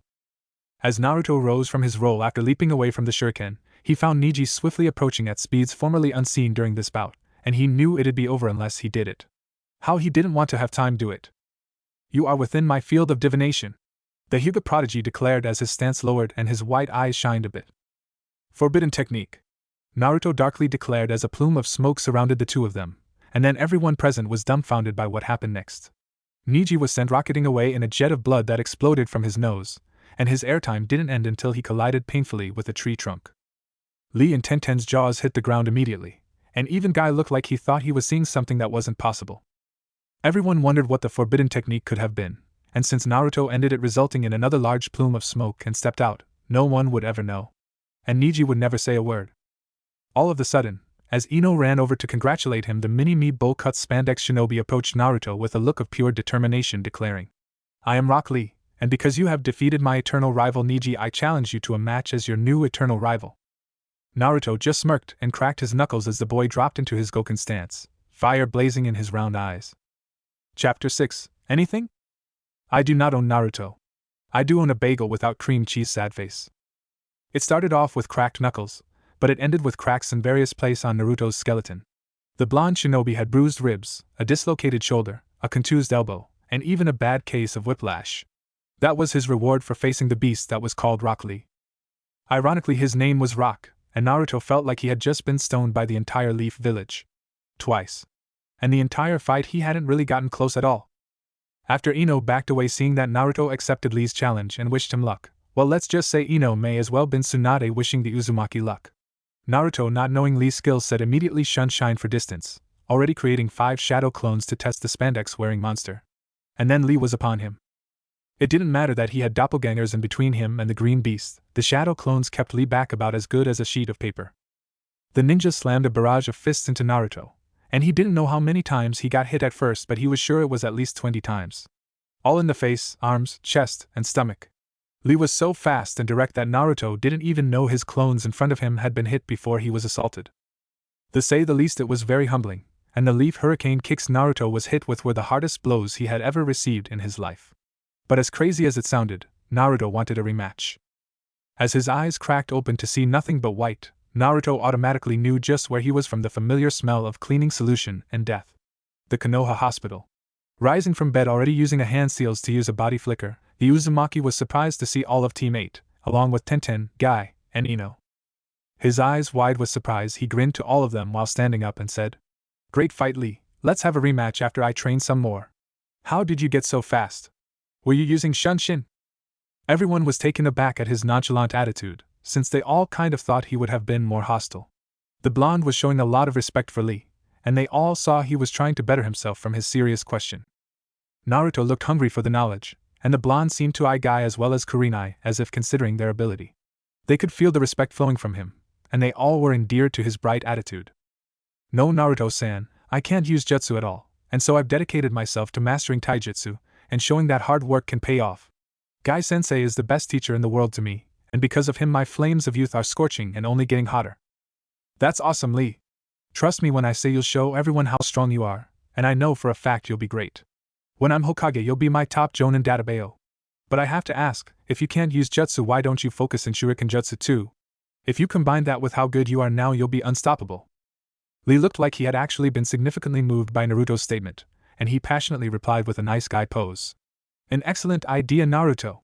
Now that I think about it, my teammate Tenten had devoted herself to shuriken jutsu, and is the best I've ever seen. She can throw anything, and expanding my expertise would only make me stronger.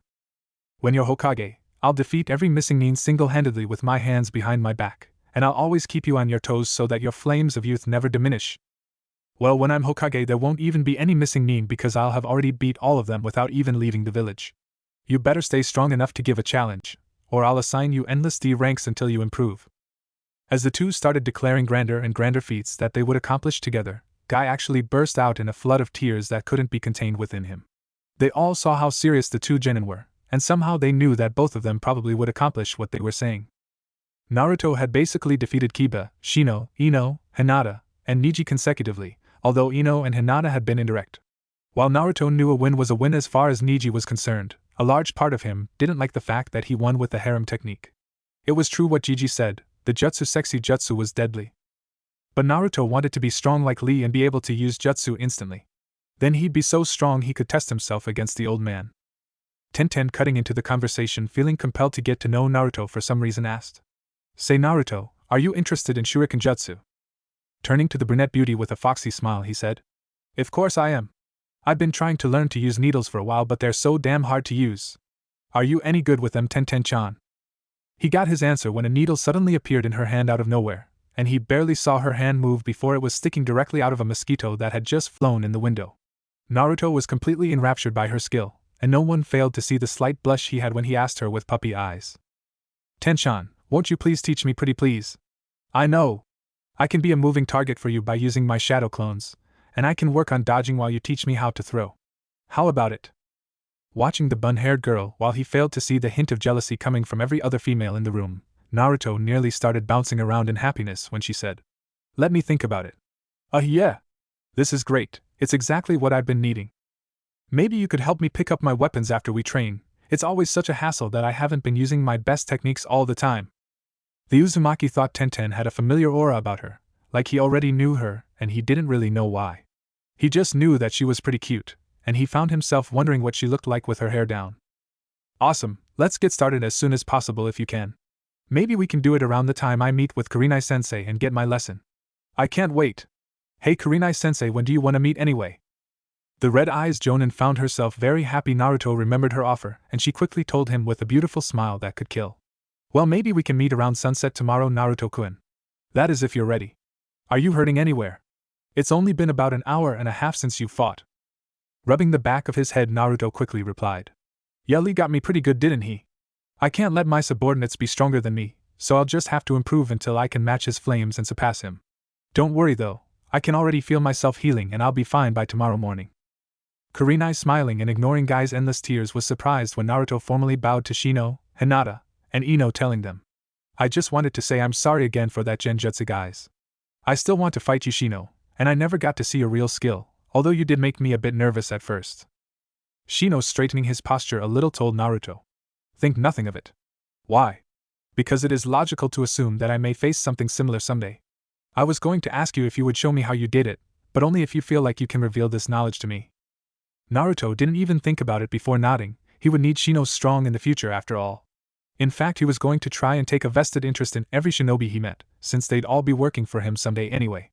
It was actually one of the most important things he could do if he really wanted to be leader. "Yeah, I'll show you. I think it'll go well with your style. You could distract your opponent and sneak your Kakachu around to their side. It could work well with you too, Kiba. Hey Guy, can I ask you something? Well, 3 things." As Kiba looked a bit surprised that Naruto was offering to help him get stronger, Guy's tears finally lessened and he sniffles before relying in the positive. "First, how long have you been training Lee?" "I've been fanning Lee's flame for about a year now, Naruto. Why do you ask?"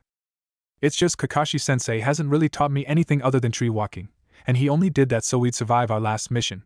My other questions are, what is that taijutsu that Lee used, and I want to know how I can get that fast. I'll work hard, I promise, and I won't bother you. I just want some pointers so I can train myself. I'm used to looking after myself anyway since I'm an orphan."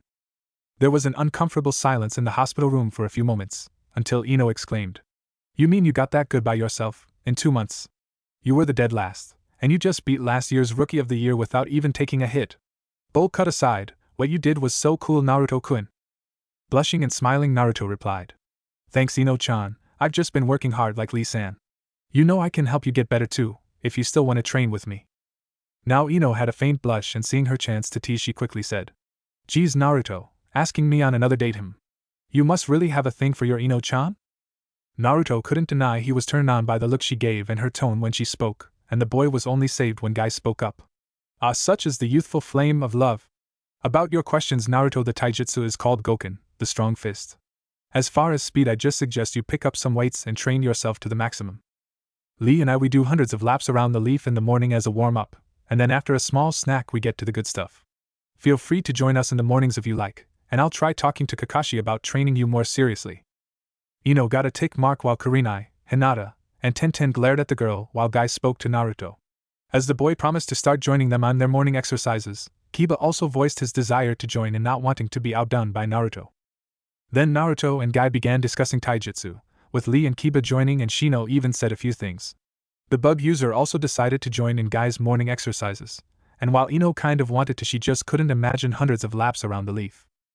Things began winding down as they left the hospital together, Ino talking to Tenten and Hinata, and she surprisingly turned the three into a small group. It seemed Ino had the same charisma Naruto had, if a little less. Naruto chatted away with Kurenai and Lee, which made Guy happy to see his young apprentice make such a good friend.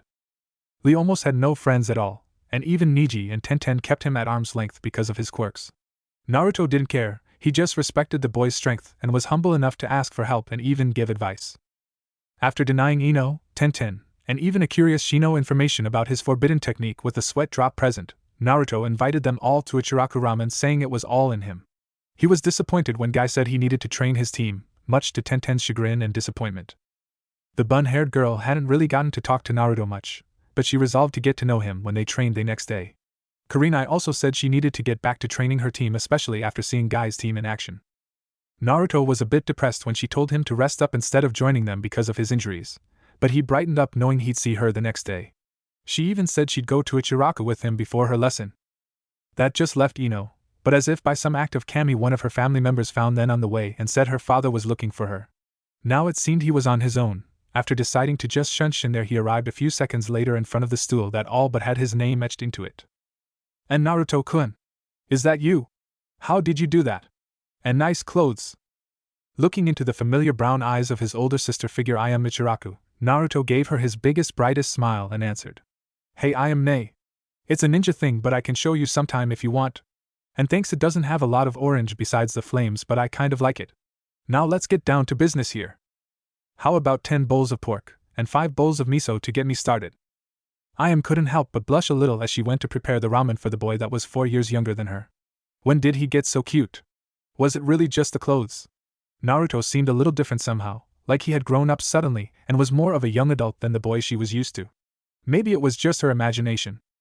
Still, the black shinobi outfit and the white cloak with orange flames looked good on him. Really good.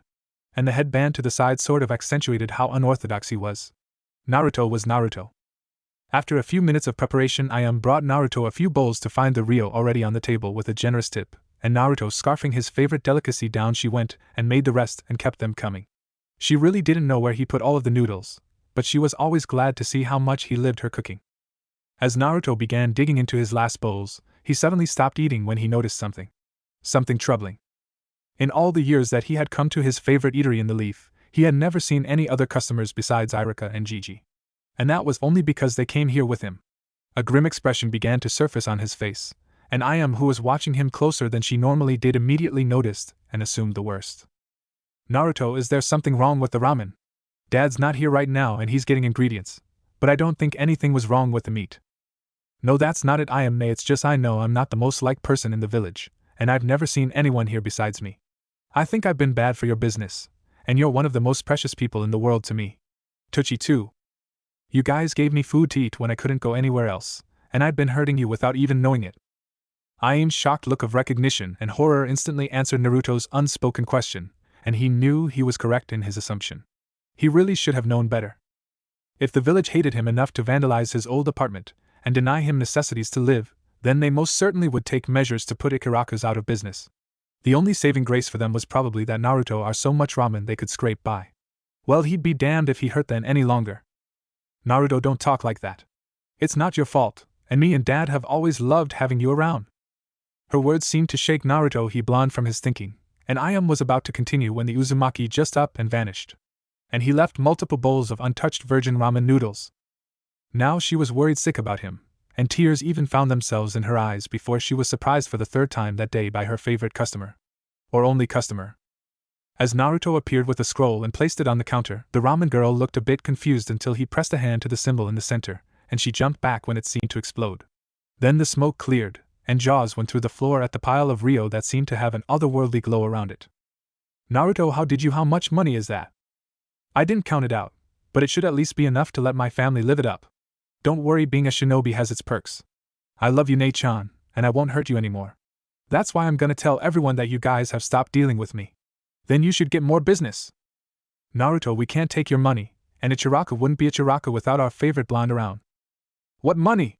All I see is a large tip for the food of the gods. Naruto declared, smiling.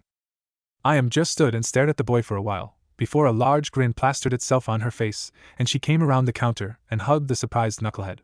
As she went to kiss him on the cheek, however, he turned his head at just the right moment, and their lips met instead of the intended cheek contact. It didn't last long at all, but Naruto nearly had a heart attack as he felt his insides warm up like a fire jutsu had went horribly wrong. Ayam looked embarrassed as well, and a blush started developing as she thought about the spark she felt that caused her heart to stutter. She had never looked at Naruto in a romantic light before, but she knew from being around him that he would be perfect for her, and they weren't even that far apart in age. Naruto was kind, ambitious, fun, cheerful, energetic, cute, a ninja, and he lived ramen even more than she did. It was with these thoughts that she captured his lips again, not really thinking about it but just following her instinct. Maybe she wouldn't have done it if he still wore that jumpsuit that made him look like a little kid, but now he just seemed older to her. More attractive. And he would never hurt her like those jerks she met in high school. He just wasn't like that. As Naruto stood completely still while Ayam leaned in toward him again, he felt his slumbering member awake as if rising from hibernation, and he unconsciously found himself taking a step forward to be closer to the young woman. Ayam, nay, he softly said as their lips met again, and she grabbed the back of his head, sticking her tongue into his mouth and moaning into him. Naruto couldn't stop himself from holding her close by wrapping his arms around her, relishing the feeling of his length pressing into her, surprising her with his hardness. Things suddenly got steamy in Ichiraka's as ramen bowls were shattered on the floor, Naruto and Ayam leaning against the counter moaning and sloppily making out. Their session was abruptly put to an end, as they leapt off of each other, hearing sacks of raw ingredients being dropped when Ayam's father walked in the stand. The man's mind seemed to shut down as he beheld Naruto, of all people, Frenching his precious daughter on the fucking counter. Suddenly the bloodline purges weren't so far away anymore, as he felt a familiar sensation coursing through his veins like fire as his eyes hardened and his body tensed. Naruto, what are you doing to my daughter? The blonde never got a chance to answer before the enraged father was in front of him, and Naruto barely managed to leap away in terror before the bowl of ramen and a considerate portion of the counter was pretty much atomized by the burst of chakra that shot from the ramen chef's hands.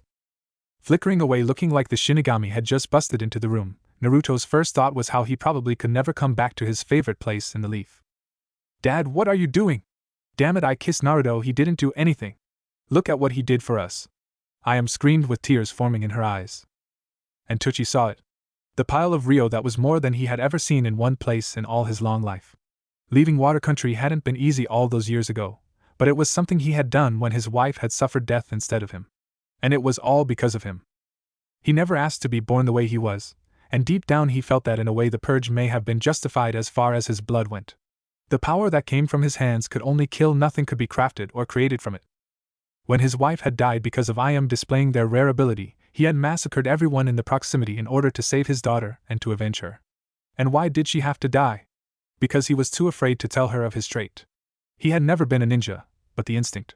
It had always been there. But ninja were meant to kill, and all he wanted to do was create. That was why he loved making ramen so much, and that was why he sympathized with Naruto Uzumaki even though the boy drove away all of his business. That was why he saw Naruto as the son he never had. And he had just tried to kill him with his cursed hands in his foolish bout of anger. As Ayam explained everything that had just transpired, Tucci knew he had just made a huge mistake. He already knew Naruto would make a great husband for his daughter, as he had known the boy for most of his harsh life. If Naruto could withstand all of the hatred the villagers gave him and still remain so strong and kind, then he definitely had the patience to deal with his daughter's quirks, which were something that seemed to be in the blood. He hadn't felt this guilty since his wife died, and staring at the Rio while he stormed off, he prayed to Kami that he'd get the chance to apologize. Maybe he could see the Hokage later, he was close to Naruto after all.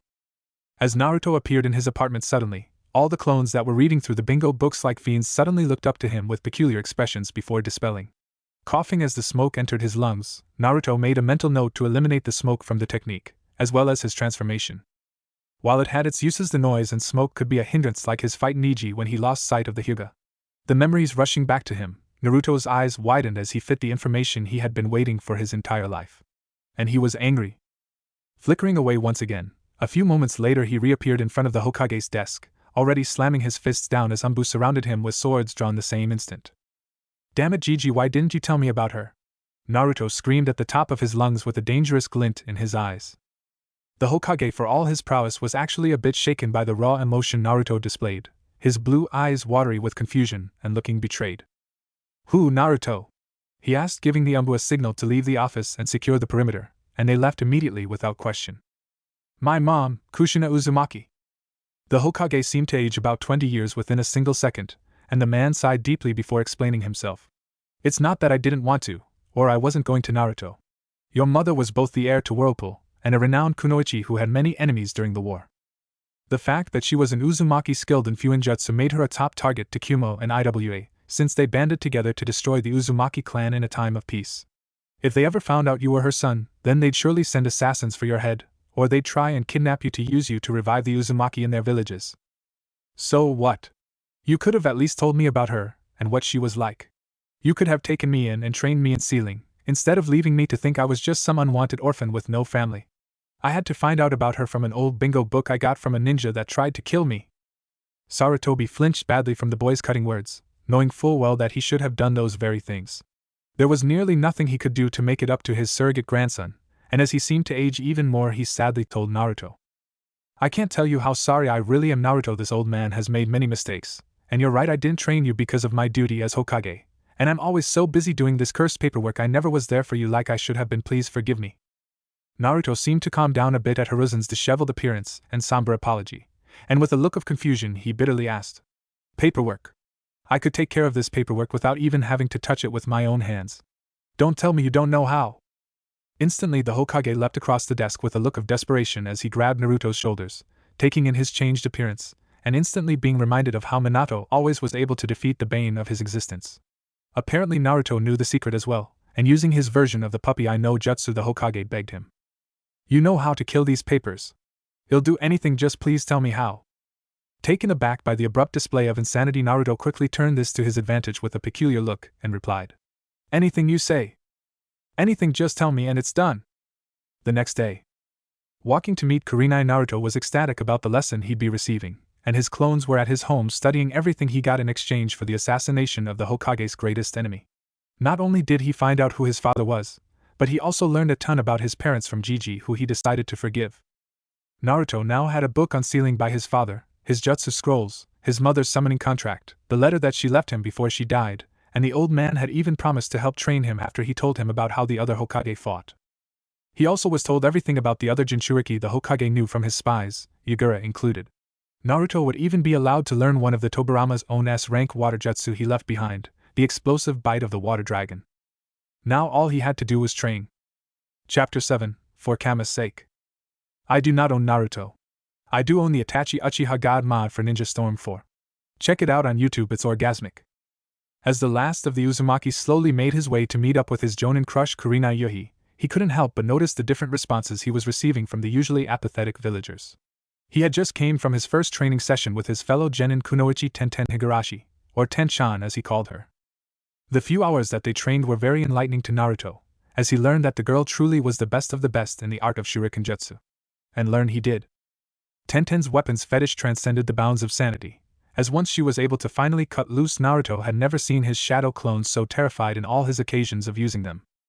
Even Zabuza's killing intent failed to compare with the madness she unleashed from her sealing scrolls, and her laughter while slinging blade after blade would permanently be etched into his memory. Other than that, she was pleasant to be around. He had managed to correct his throwing form a little, although he was far from even being able to throw a single Senbon needle in combat. Tenten had actually suggested he give up trying to master Senbon, and instead focus on the much easier usage of shuriken. After hearing her reasoning, he decided to listen and learn to throw shuriken better first, but he damn sure wasn't going to give up on throwing needles. It was something to remember Haku with, and the fact that it was more difficult than both using shuriken and kunai added an alluring challenge that he couldn't ignore. Besides, if he could aim a tiny needle precisely, then his aim with deadlier weapons would also be spot on. While they mostly trained, Naruto did get to know her a little, and he found that she did indeed have a lot in common with him. Particularly her love and devotion to the ninja arts, and her strong interest in sealing jutsu. They'd be meeting again tomorrow at the same time, and he definitely was happy to have the opportunity to bond with her some more. Earlier that morning the old man had asked him a lot of questions concerning his skill and goals, and afterward the Hokage gave suggestions while creating a new training regimen for Naruto. Tomorrow morning Gigi would be applying a resistance seal to increase Naruto's speed, and the old man certainly had some interesting techniques that he would be taught. Mainly the chakra shield technique, a skill that utilized the principle of tree walking for defensive purposes. The blonde thought he understood the mechanics behind it, since he could vividly remember failed tree walking attempts that ended up propelling him away instead of making him stick with chakra control. It was basically the opposite of that, and it would be projected around the entire body instead of just the feet. The Hokage also would be assisting Naruto in creating a kenjutsu style for the Kubikura Bocho, and he would even be helping Naruto learn to synchronize with his new summons animals, the hyenas. The Uzumaki still hadn't summoned yet because he had been pretty low on chakra because of using so many clones to train all the time, and after trying once the previous say he passed out from exhaustion. It was amazing how things had turned around for him so quickly, and gauging by the looks he receiving even the villagers were seeing him in a new light. Especially the women. If Naruto had to guess, he'd probably say it was because of his new look, which was strikingly similar to the fourth Hokage, his father Minato Namake's. He had mixed feelings about the man that had sealed a demon into his own son to protect the Leaf Village, but even still he was happy he at least knew who his dad was. And he was the man he had looked up to the most while he was in the academy.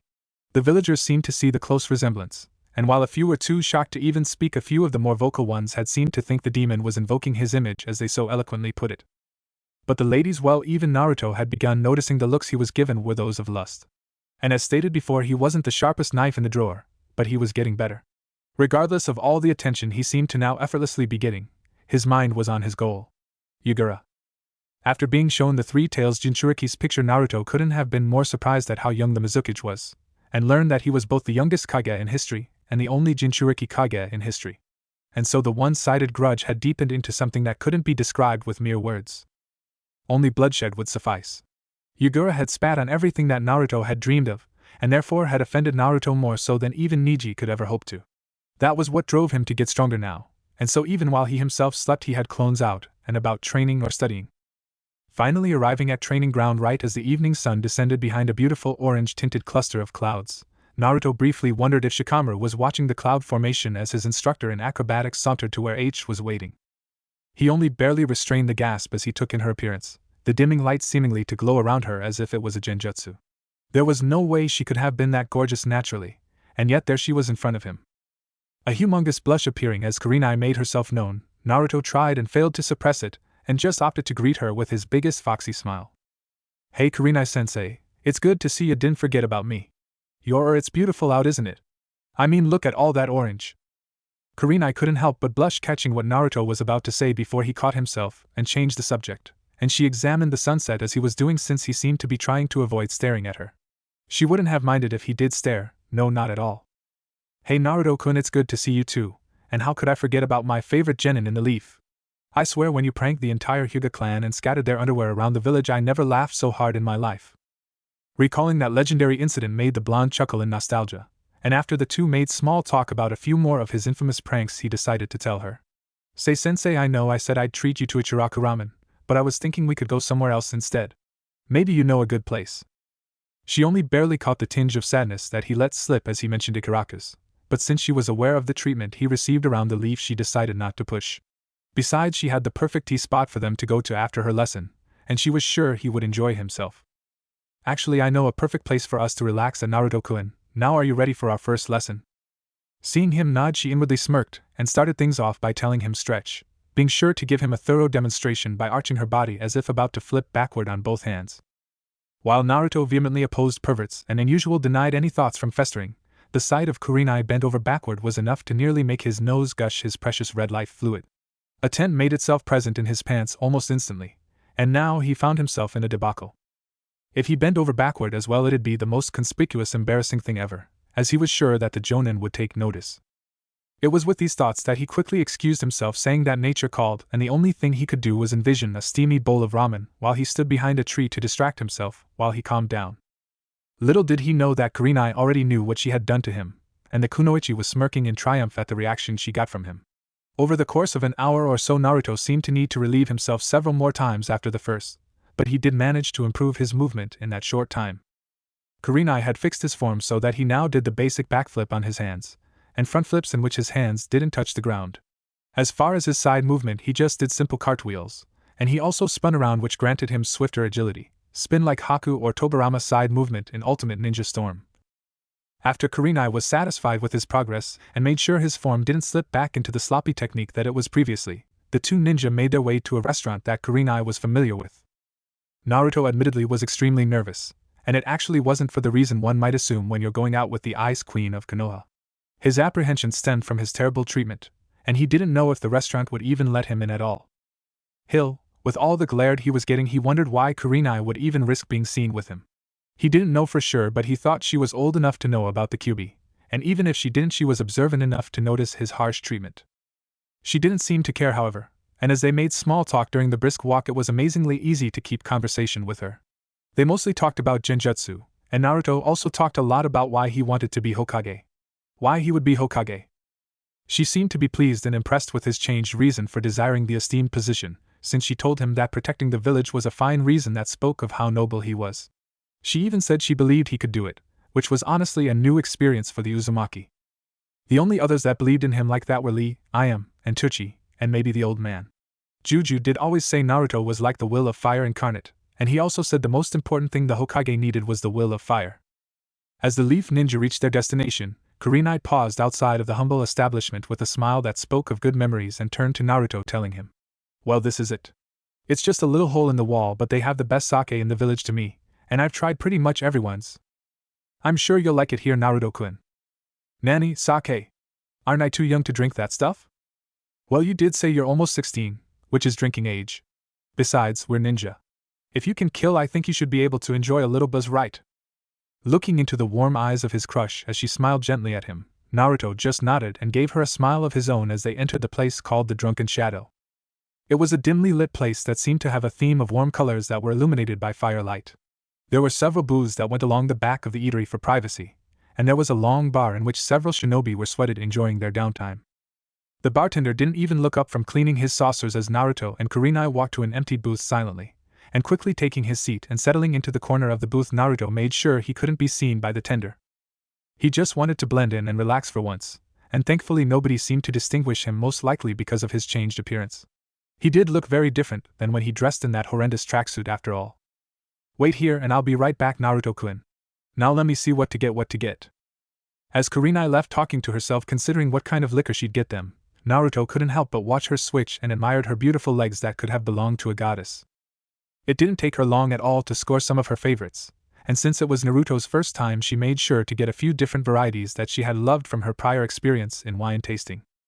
"Here, try this, Naruto-kun. It's honey sake and one of my favorites. It's actually a hobby of mine, tasting wine, that is. Nothing like a bottle of hot sake to loosen you up and get rid of stress. Drink up, K, but not too fast. Pace yourself." "Okay, Sensei, do you have any other hobbies?" Naruto asked as she poured him a saucer and then pouring herself one as well. "Enough with the sensei talk, Naruto-kun, just call me Kurenai, you hear? And besides trying new wines, I like to draw and listen to music. What about you?" "Well, I love gardening and pranking, of course, but now that I'm a shinobi, I kind of left pranking behind. It'd still be funny to get the umbu though. I was thinking of dyeing their outfits hot pink and sprinkling glitter on them, but I haven't gotten around to it yet, haha. So you like music, can you sing? And I'd like to see one of your drawings sometime." After a while of chatting and drinking, Naruto began feeling the buzz he acquired a taste for the sake.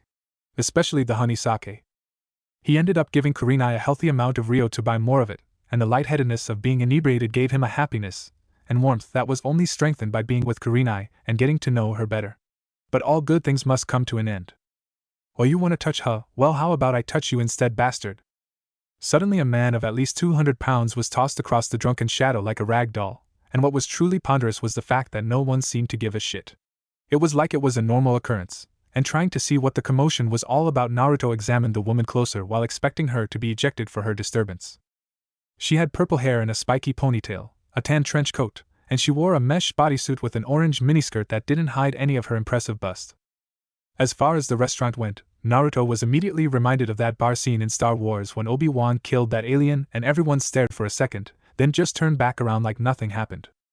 Nobody even tried to help the poor bastard she demolished to the hospital, and Naruto could have sworn he saw a bone broken under the man's skin due to the unnatural angle his arm was bent in. All of this happened within a few seconds, and Kurenai had nearly made it back to the booth before the woman seemed to recognize her with a large smile.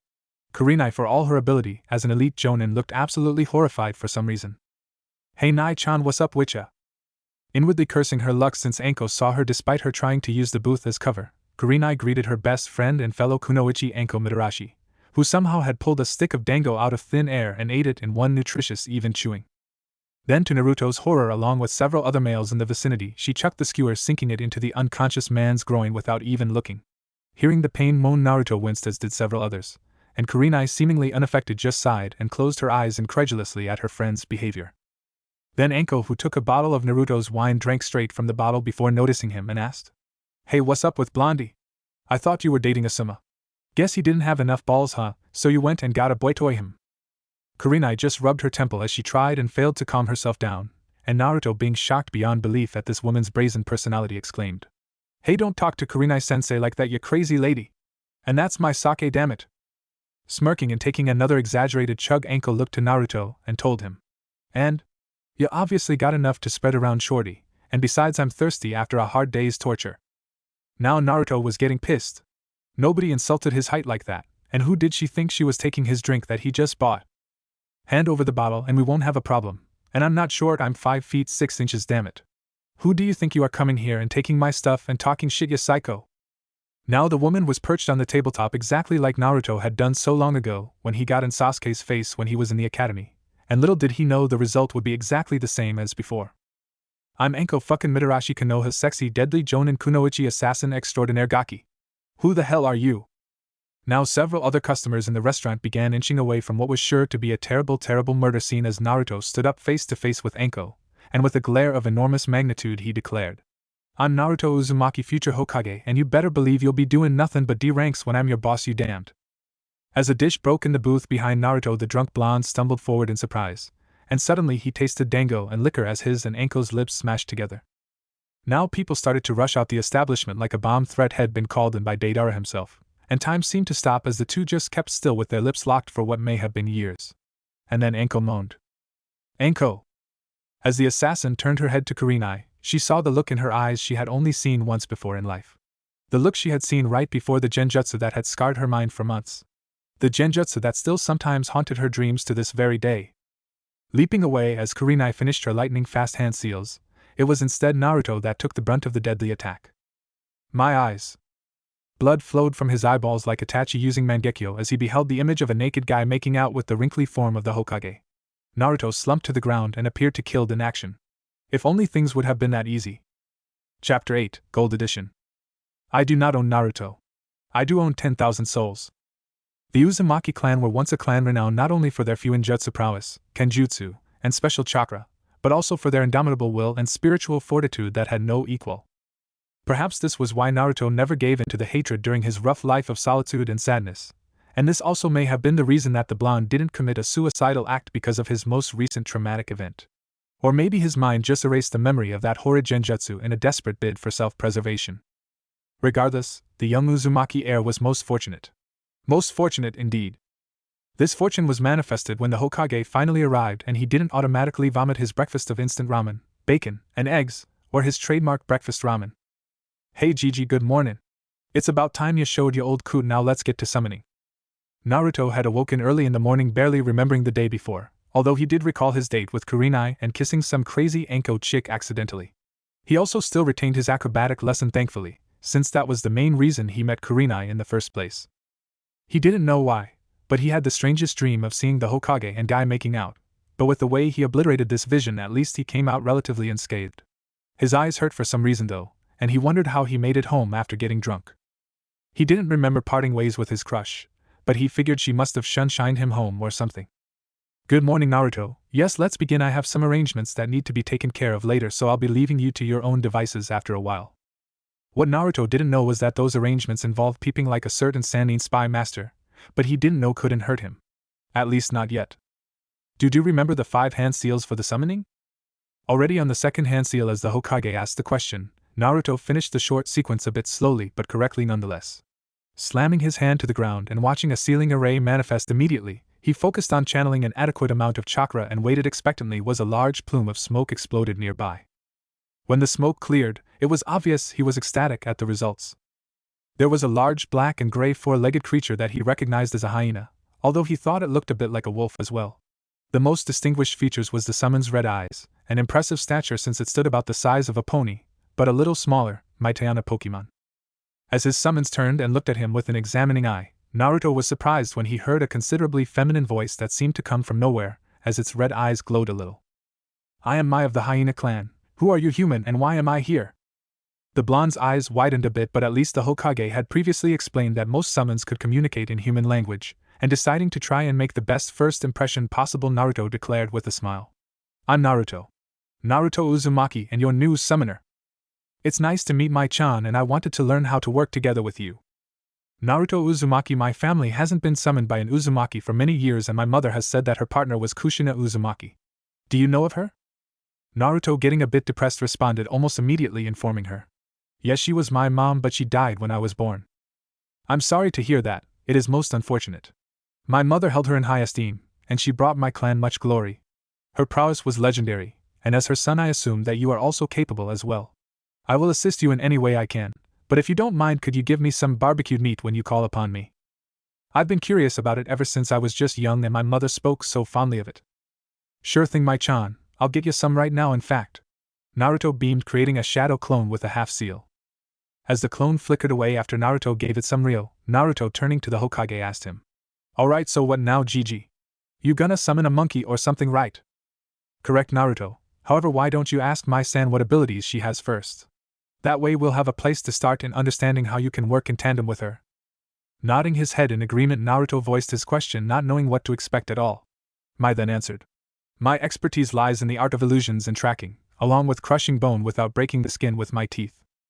The way of the crushing bite was passed down to me by my mother, and I have taken it further by incorporating illusions to gain advantages. Would you like a demonstration, Naruto-sama?" Naruto, practically bouncing around in excitement, nodded his head vigorously, giving her the go-ahead, and he was amazed at what was shown to him. Mai, crouching down slightly, took off at high chunin speeds, disappearing for a moment and reappearing in front of a training post with arm and leg extensions jutting out from its sides. Then she dashed to the side, while a copy of her circled the other side. Then it was revealed that what Naruto thought was the real Mai was an illusion, and the other one bit cleanly through an arm with ease, tossing the wood away. Then she turns to Naruto, and starting to laugh menacingly, and the sound seemed to echo as the boy started hearing footsteps as if enemies were approaching from all sides. Then she faded out of existence again, although the Hokage seemed to sense her presence as she reappeared with a roar that shook Naruto a bit and made him cover his ears from the sound. Then he was truly shocked when she was just in front of him, licking his face in a display of friendship. Wow! If he had been an enemy, he would have had his skull crushed. "Whoa, Mai-chan, you're the coolest ever. With you at my side, I'll be Hokage in no time, Databayo." "I agree that was impressive, Naruto. From what you've told me, you have learned the hidden misjutsu, and so I believe that Mai-san can be of great assistance with her tracking from a concealed position. Please perform the technique so that I can ascertain how effective it can be. I'll create a clone for her to target." And so for the next few hours, Naruto learned everything he could about his new summons abilities, and more about the other summons he could call upon. It seemed that Mei's older sibling was the boss, but Naruto couldn't summon her until he got stronger. Much stronger. After the Hokage applied the resistance seal and set it to the first level, the aged leader left the blonde to his own devices as he said he would. Naruto needed to get used to the seal anyway, and as the first level was akin to wading through water, he moved at a much slower pace. The second level would be more like a thick syrup or molasses, the third mud, the fourth like damp sand, and the fifth and final level like concrete. The last level would actually require constant usage of chakra in order to move at all, which would increase the reserves and make body-enhancing techniques like Shunshin much more effective. After Gigi flickered away from the private training ground that they met at to handle his business, Naruto, seeing that it just turned noon, decided to see if Ino was in the flower shop. He enjoyed hanging out with her, and he felt they actually had a ton in common, especially their personalities and love of plant life. He just wished she wouldn't mess with him so much with her flirting, but it was definitely better than hearing about Sasuke team. After a long and tiring walk to see his friend, Naruto entered Yamanaka Flower's shop and immediately smiled, seeing that she was indeed behind the counter fiddling with her hair. He couldn't help but gasp because of what he saw. In all his years as an academy student and Ino's classmate, he had never once seen the blonde kunoichi with her hair down. She was absolutely gorgeous. Hearing the door jingle as Naruto entered and stared at her with a blush momentarily, Ino seemed to move in a blur of speed as her hair was once again in its usual style, to the disappointment of Naruto. "Hey Naruto, what's going on? And what's with the frown? You're usually all smiley and crap, it's weird," she asked as if just waking up. She had been bored out of her mind all day, and only a few customers had came during those precious few hours of her life. "Hey Ino, just dropping by, and it's just, well, I was wondering, why do you put your hair in a ponytail all the time?" Her eyes widened in surprise before she quickly answered matter-of-factly. "Well, I heard Sasuke-kun likes long hair, but he would want a more serious kunoichi instead, someone like forehead fat. Why do you want to know?" Frowning at the mention of Sasuke, Naruto then blushed when he answered without thinking about it. "You look even more pretty with your hair down. I thought you were a tenchi when I first saw you." Ino, turning a deep crimson, found herself speechless at Naruto's compliments before he fully registered what he told her, and blushed as well. The Yamanaka heiress couldn't even tease him as she turned away from him a bit and asked, "So do you need any more bamboo seeds or anything? I know you've bought a ton of them, but if you need more it may take a few days for us to get some." Thankful that she changed the subject, Naruto replied happily. Not yet, but I'll still buy some whenever you get more. In fact, I'll buy all of them, so get as much as you possibly can. Oh yeah, and can you separate the clustering kind from the ones that spread? I'll personally give you a huge tip if you do." "Sure thing, but how do you have so much money?" "I know for a fact that D ranks don't pay a lot, which is partly why I work here part-time." "Now spill," she asked, crossing her arms trying to glare at him. Rubbing the back of his head, looking a bit sheepish, Naruto cryptically answered, "That Ino-chan is top secret, but I will say that it was sort of an inheritance. But that's all you're getting out of me." Huffing and mumbling something about stupid blondes, the conversation turned to the subject of D-ranked missions that were the name of every genin's existence. Mainly the Torah retrieval that often ended with multiple shallow wounds and bruised pride, along with a passionate hatred for everything feline. After about an hour a customer entered and Naruto left, not wanting to drive away their business, much to Ino's confusion and chagrin. Naruto was growing on her and actually becoming one of her closer friends, especially considering no one else really bothered to just visit her at all. Even her childhood friends and teammates usually just kept to themselves, but at least she had made friends out of Tenten and Hinata. If only she could win Sasuke's heart now, and thinking about Naruto she wondered if he could help her. A few hours later. "Hey Ten-chan. Hey Naruto-kun, you ready to start? I've been dying to try this new technique I just mastered, and I'll need a ton of clones if you can manage it." After leaving Yamanaka Flower shop, Naruto had decided to do a few laps around the leaf to get used to his resistance seal, and found it exceedingly hard. Normally he would have at least done 30 or 40 laps, but he only managed 5, and those drained him way more than 40 would have. Wondering what Tenten's new technique could be, he used a half-ram seal and created 34 clones, still a bit fatigued from earlier. Within 5 minutes he was amazed beyond what should have been possible. "No way, how did you move all those weapons without even touching them, Ten-chan? That was awesome, Databeo." The bun-haired girl blushed at the praise with a proud look before she answered. Now, I can't go around giving away all my secrets now, can I, Naruto-kun? But thanks for that, I appreciate it, but you'll just have to live with knowing I'm so much more awesome than you are." Crying endless anime tears, Naruto whined. "Ah, you're so mean, Ten-chan. I'd tell you if you had asked me." Tenten actually was but moved by his words that sounded honest, but she held her position firmly, and pulling out a kunai she said, "If you've got the energy to cry, then you've got the energy to dodge, Naruto-kun. I'll count to 10. This snapped the blonde out of his funk immediately, a look of horror replacing his teary eyes as he dashed off, causing Tenten to chuckle. He really was cute to her, and for some reason she couldn't stop thinking about if he'd really have taught her how to use chakra strings had things been reversed. 3 days later. "You're late!" Naruto and Sakura screamed in unison at their Jonin sensei Kakashi's tardiness. The man was so late that he might as well have just not come at all, and his dumbass explanation didn't make anything better. "Sorry, it's just that on my way here I helped this little old granny across the street when she asked me to, but it turns out she was actually a missing nin with a vendetta against me." Even Sakura was speechless at the excuse, and words couldn't be formed by anyone present to press the issue, so Kakashi just told them to run some laps around the training ground. The last few days had been a bit enlightening to Naruto, especially since he had decided to don his old orange jumpsuit again in order to throw off everyone for a while. Especially Sasuke. While he didn't actually wear it but instead used the transformation jutsu, it was still as hideous as ever. His new clothing had definitely grown on him during the past week, but his lessons with the old man had led him to use his head more. Much more. He realized that if Sasuke started taking him even more serious, then he'd most likely use the Sharingan to copy his moves, and that was something he wanted to avoid at all costs. While he knew the sleeves of his cloak would probably conceal his hand seals, he still didn't want to risk it. And even his cloak couldn't prevent his taijutsu from being stolen. It was troubling to him. The other thing he realized was his diminishing liking of Sakura, as he had instead transferred his affection to Kurenai and surprisingly Ino. He didn't really know how to go about with trying to express this to them, but he had resolved himself to find out. While he had considered asking Gigi, when he considered the man's obvious perversion, he decided against it after a while. The old man was the smartest person he knew, but that didn't mean he was good with the ladies. And so here he was, standing in front of a bored Kakashi who was reading his favorite literature, as he usually did. His team has already started running, and so this was the chance he needed. It wasn't like Kakashi-sensei was a pervert, right? "Why aren't you running with Sasuke and Sakura, Naruto? Can I help you with something?" Kakashi asked in a monotonous voice without even looking at Naruto. "Kakashi-sensei, can I ask you a question?" "If it's about a new jutsu again, then the answer is the same as before," he lazily replied. Naruto, not really caring so much about Kakashi teaching him, still graced a little but schooled himself. It wasn't like Kakashi was as strong as Gigi was anyway. What could he teach that the old man couldn't? "Well, it's actually about girls." Now Kakashi finally looked up from his orange book, his eye a bit wider than usual, signifying his surprise as he asked, "What about them?" "Well, you see, there's these 3 girls that I like, and I think that they might actually accept me for me, you know. And then, well, there's this other girl, and I think she really likes me, but I don't really know what to do about it. What would you do if a girl was perverted for you, Kakashi-sensei?"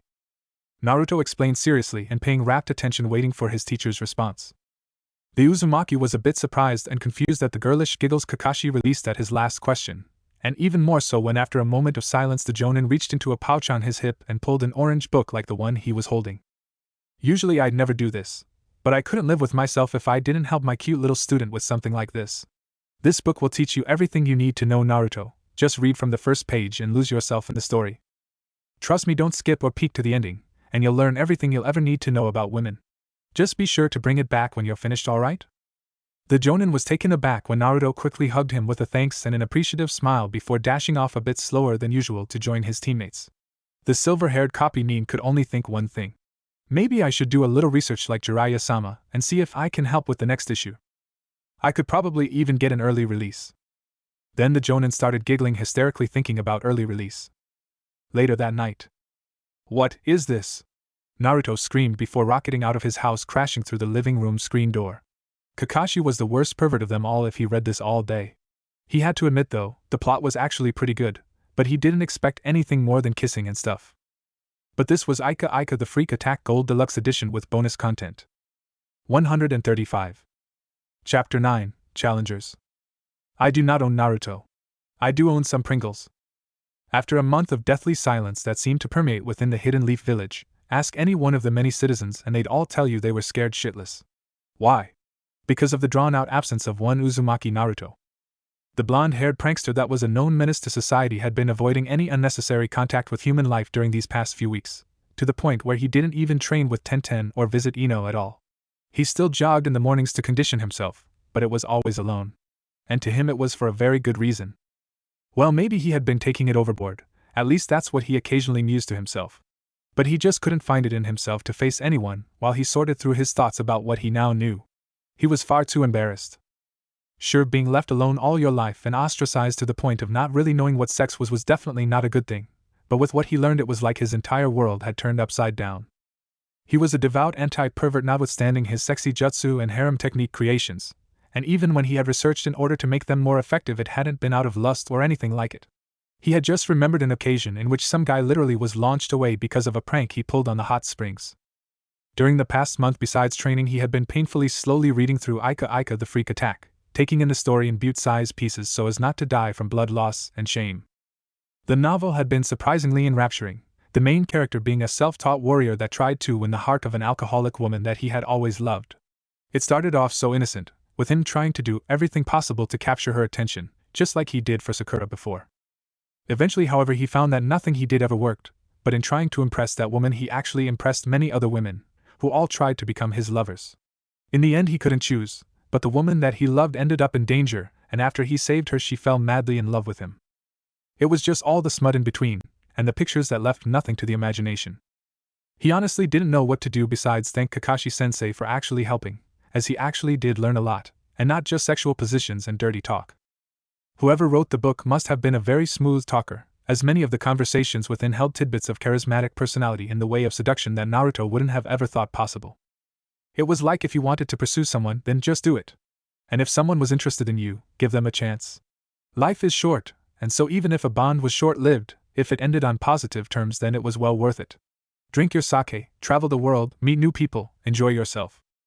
The Uzumaki found himself wanting to read more of the critically acclaimed series, and so after buying Kakashi a new copy because of the blood stains, Naruto ended up buying an entire box set. He didn't necessarily like all of the sexual scenes in the book, as his honest opinion of anal sex was definitely negative. But he could see the value in learning how people interacted through its enthralling storyline, and after an entire month of near seclusion he felt he was ready to face anything, from relationships to battles of fists, blades, and justice. A month of being tutored by Gigi had been very productive, as the old man seemed to have an answer for all of Naruto's questions and ideas that he never would have thought about. A few of his accomplishments included silent smokeless clones and transformations, sealess shunshin, better cooperation with his hyena summons, and being on the second level of his resistance seal, which was like having to constantly walk through thick syrup. He even had been able to use the Kubikura Bocho a little now, as the Hokage helped him develop a style based upon his own staff style. Of course it was innately different, but like the old man said, he needed to use the sword's own momentum to carry it along, but this could leave openings if he spun his body too much. As a result, he had bought a weight bench and started pumping iron, as well as eating healthy while taking vitamin and protein supplements. This caused him to gain about 15 pounds of solid muscle on his upper body, and his ribcage had spread, although Gigi did recommend that he use less weight with more reps now to stay slimmer. His method would focus on both speed and strength, with immense speed and momentum from technique to increase power. He had even grown an inch, putting him at 5 feet 7 inches, and his hair had grown a little because of his improved intake of vital nutrients. He had never felt better, and with a new take on life and unending energy due to his diet, he was ready for anything. If he already was hyperactive while only eating ramen, then now he was like a juiced-up junkie. As things winded down in Training Ground 7, the fact that Sasuke was getting ninjutsu training nearby didn't faze him whatsoever. Good for him, and Naruto, after learning about the Uchiha massacre, had stopped himself several times from voicing his support. It wasn't really his business, but at least he knew why the team was actually a team. His own brother had killed his entire family in front of him. That was no fucking joke. Not ever having a family, Naruto couldn't really fully comprehend what it must have been like, but he definitely knew the sting of being an orphan. In a way, they were just alike, the last of their clans with a mission to kill a powerful opponent that offended them in some way. Sasuke's situation was just a lot more personal, and Naruto found himself wishing the bastard luck sometimes. Life was too short to spend it hating the prick after all, although he never really got along with him much. But lately, things had gotten better since Sasuke started getting trained by Kakashi, and the Uchiha never even challenged Naruto because of it. He was too busy focusing on learning what he was shown and practicing with his Sharingan, and his latest assignment certainly made Naruto weary. Not of his skill, but because he'd be keeping his Sharingan activated for weeks on end without shutting it off, essentially making him able to remember more and also gain better reflexes while increasing his reserves. Naruto didn't care much, but Sasuke had finally caught on to his constant transformation that increased his own chakra control, even if unconsciously. And so his disguise was now pretty pointless, which was why as Kakashi and Sasuke finished their spar, Naruto ended his sequence of sit-ups while hanging from a tree and dropped to the ground in a crouch, letting the transformation drop. Sakura, who was nearby, eventually took notice and was instantly curious. "Naruto, what's with the henge? If you're trying to change your look thinking I'll date you, then you're more of a baka than I thought." Naruto didn't even acknowledge her and instead stared into the trees surrounding them, hearing a few people approaching at a slow pace. One of the benefits of training with Mai was that she let him know how to increase his senses with chakra, and so his already good sense of smell and hearing were further amplified, although he needed to concentrate in order to distinguish sounds. It was very difficult, and he wasn't sure if he would ever master it, but at least his base ability rose. Learning most of the water just he had, while impressive, wasn't that important to him yet, since what he really needed to do was become like the second Hokage and be able to use moisture in the air.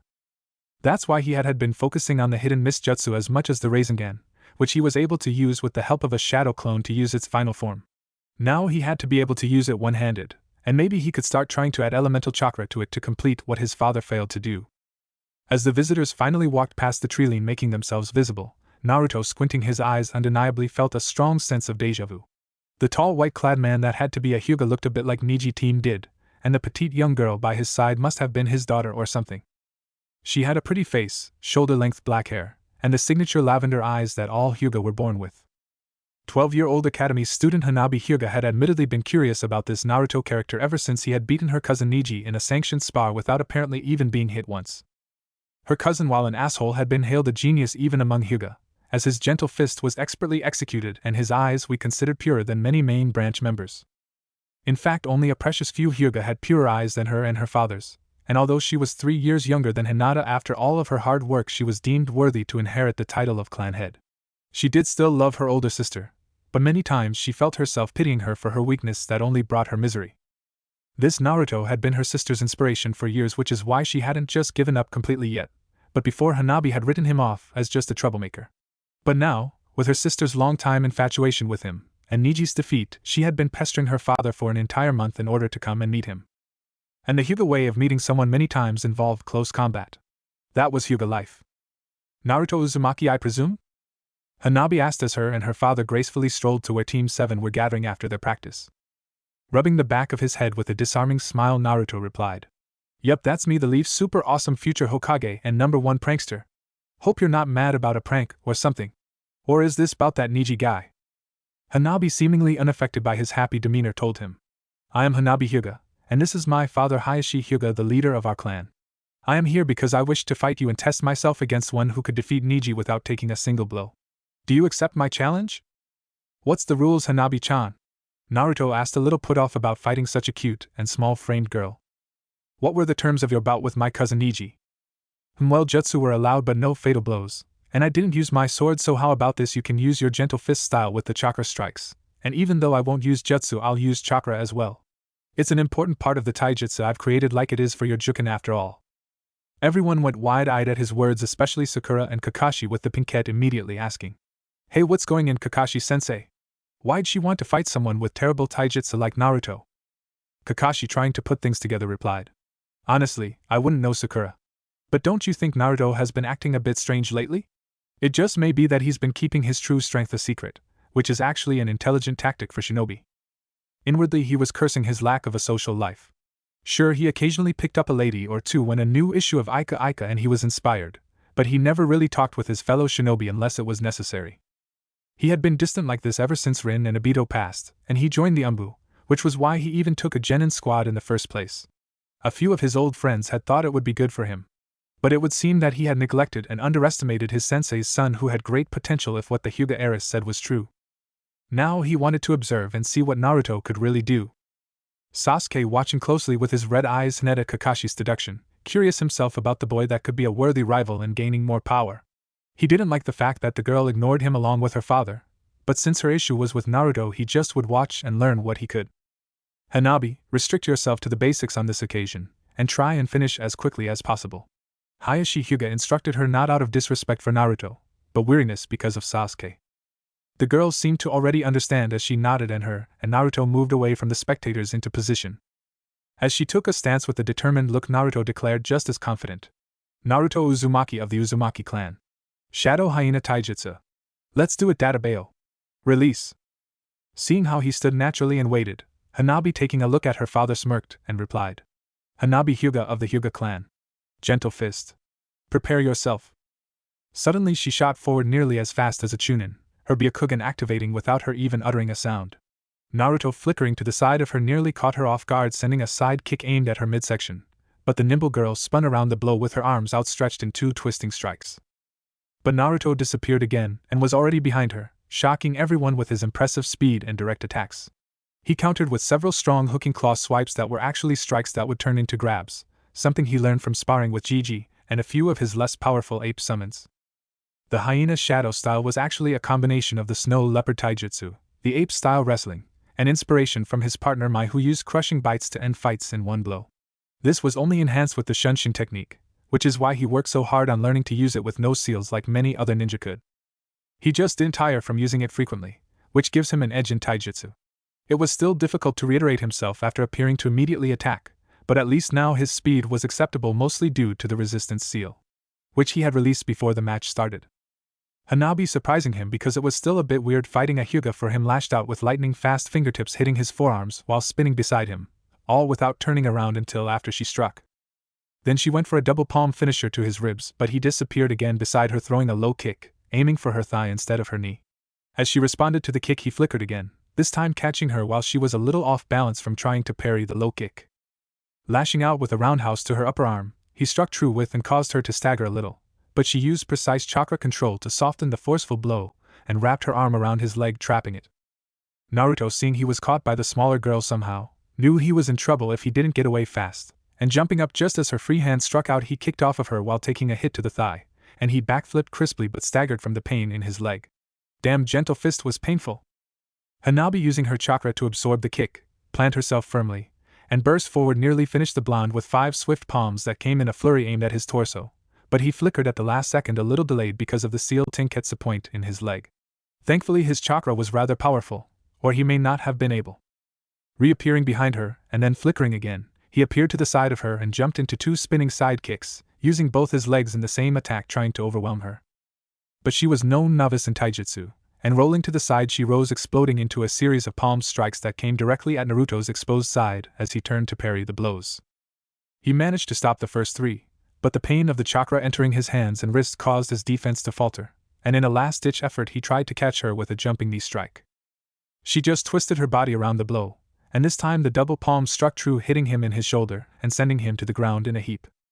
He didn't give up so easily though, and rising while kicking out with his leg, he tried and failed to use a flicker again to his astonishment. Hanabi, confidently awaiting him, just moved to the side when leapt into a hammer fist, his leg low roundhouse kicking at the same time. Lifting up her leg as the kick went under it, Hanabi caught Naruto with 2 more palm strikes that but his lower ribcage and upper back, causing him to grunt in pain and stagger some more. But no matter what, he wouldn't give up or fold. That's when Kakashi stepped in, and Hayashi had been about to do the same if he took any more attacks. Naruto, that's enough. You did well, but as of now this spar is over. Hanabi Hyuga is the winner. Hanabi, beaming, stood triumphantly, and told him. Your skill was decent, but I don't see how you defeated Neji. Is your specialty taijutsu, Uzumaki-san? Just Naruto K. And nah, but taijutsu is what I'm focusing on right now, Hanabi-hime. Let's have a rematch sometime, K, and I gotta say you're way stronger than you look. Believe it. But I'll be stronger than you before you know it. I have to be if I'm gonna be Hokage. Naruto declared, smiling brightly despite his loss. While Hanabi was a petite girl and that didn't make him happy he lost, the fact that she was the Hyuga head's daughter must have meant that she had been one of the better fighters in their family. She had to have had the best instructors, if not her father himself after all. Plus he felt he had done pretty well, although he hadn't used the chakra shield because he wasn't experienced enough with it yet. He honestly had been focusing more on the Rasengan and water manipulation, but now he saw the need for a better defense. He definitely wanted to face Hanabi again really soon though, since if he could beat a Hyuga with taijutsu alone, then it'd mean he had certainly gotten much better. Hanabi don't know why, but the smile and determined look in his eyes as he talked to her caused her to feel something she had never experienced before. It was like her heart was stuttering and her stomach was loopy, but what could it have been? An effect of his taijutsu? All she knew was that she wanted a proper rematch, since he had essentially been handicapped for the sake of improving his taijutsu style. She was interested in seeing the full spectrum of his ability. I accept your challenge, Naruto-san, and I thank you for your kind words. We'll just have to see if you can back that claim up, but know that the Hyuga are the strongest. I wish you farewell, as I must resume my training. I'll see you later. With that, Hanabi and her father left Training Ground 7, and after hobbling over to his favorite tree, Naruto knew the inevitable questioning would come as his team followed behind him. What was that taijutsu, loser, and how's you get so fast? What is this Uzumaki clan? I thought you were an orphan. I am an orphan, and as far as my speed and taijutsu goes, that's a secret. It's not like you tell me everything about your Uchiha taijutsu, would you? Besides, the Uchiha and Uzumaki clans are old rivals, so it'd look bad if you learned my stuff anyway. Or have you lost your Uchiha pride? While it was actually a truth Naruto spoke about the old rivalry, he was actually using his words to manipulate the boy into not copying him. And it worked perfectly. Rivalry? What rivalry? I've never even heard of an Uzumaki clan, so. That's because the Uzumaki clan were destroyed Sasuke, and by 2 of the great nations nonetheless. They were too powerful for their own good, and Kumo and Iwa launched a surprise attack. Only a few survived, and the remnants of his clan were spread around the nations and hiding. Remember how I said Naruto has much more chakra than even me? Well, it's an Uzumaki thing. Kakashi explained, already knowing what was going to happen. Naruto seemed to invite it, however, and the boy's using pride was a good way to keep his techniques his. Fight me, Naruto Uzumaki. Let's see which clan is superior. Sasuke challenged with a serious look in his red eyes. Sure thing, Sasuke Uchiha, but let me rest first, that gentle fist hurts like hell. Tomorrow. HN. What if Naruto trained by Zabuza in waves? And thanks for watching my video till the end. If you enjoyed this content, then do consider subscribing to my channel, and leave a like if you guys need the next part, comment down, and thanks for watching the video, and see you guys in the next video.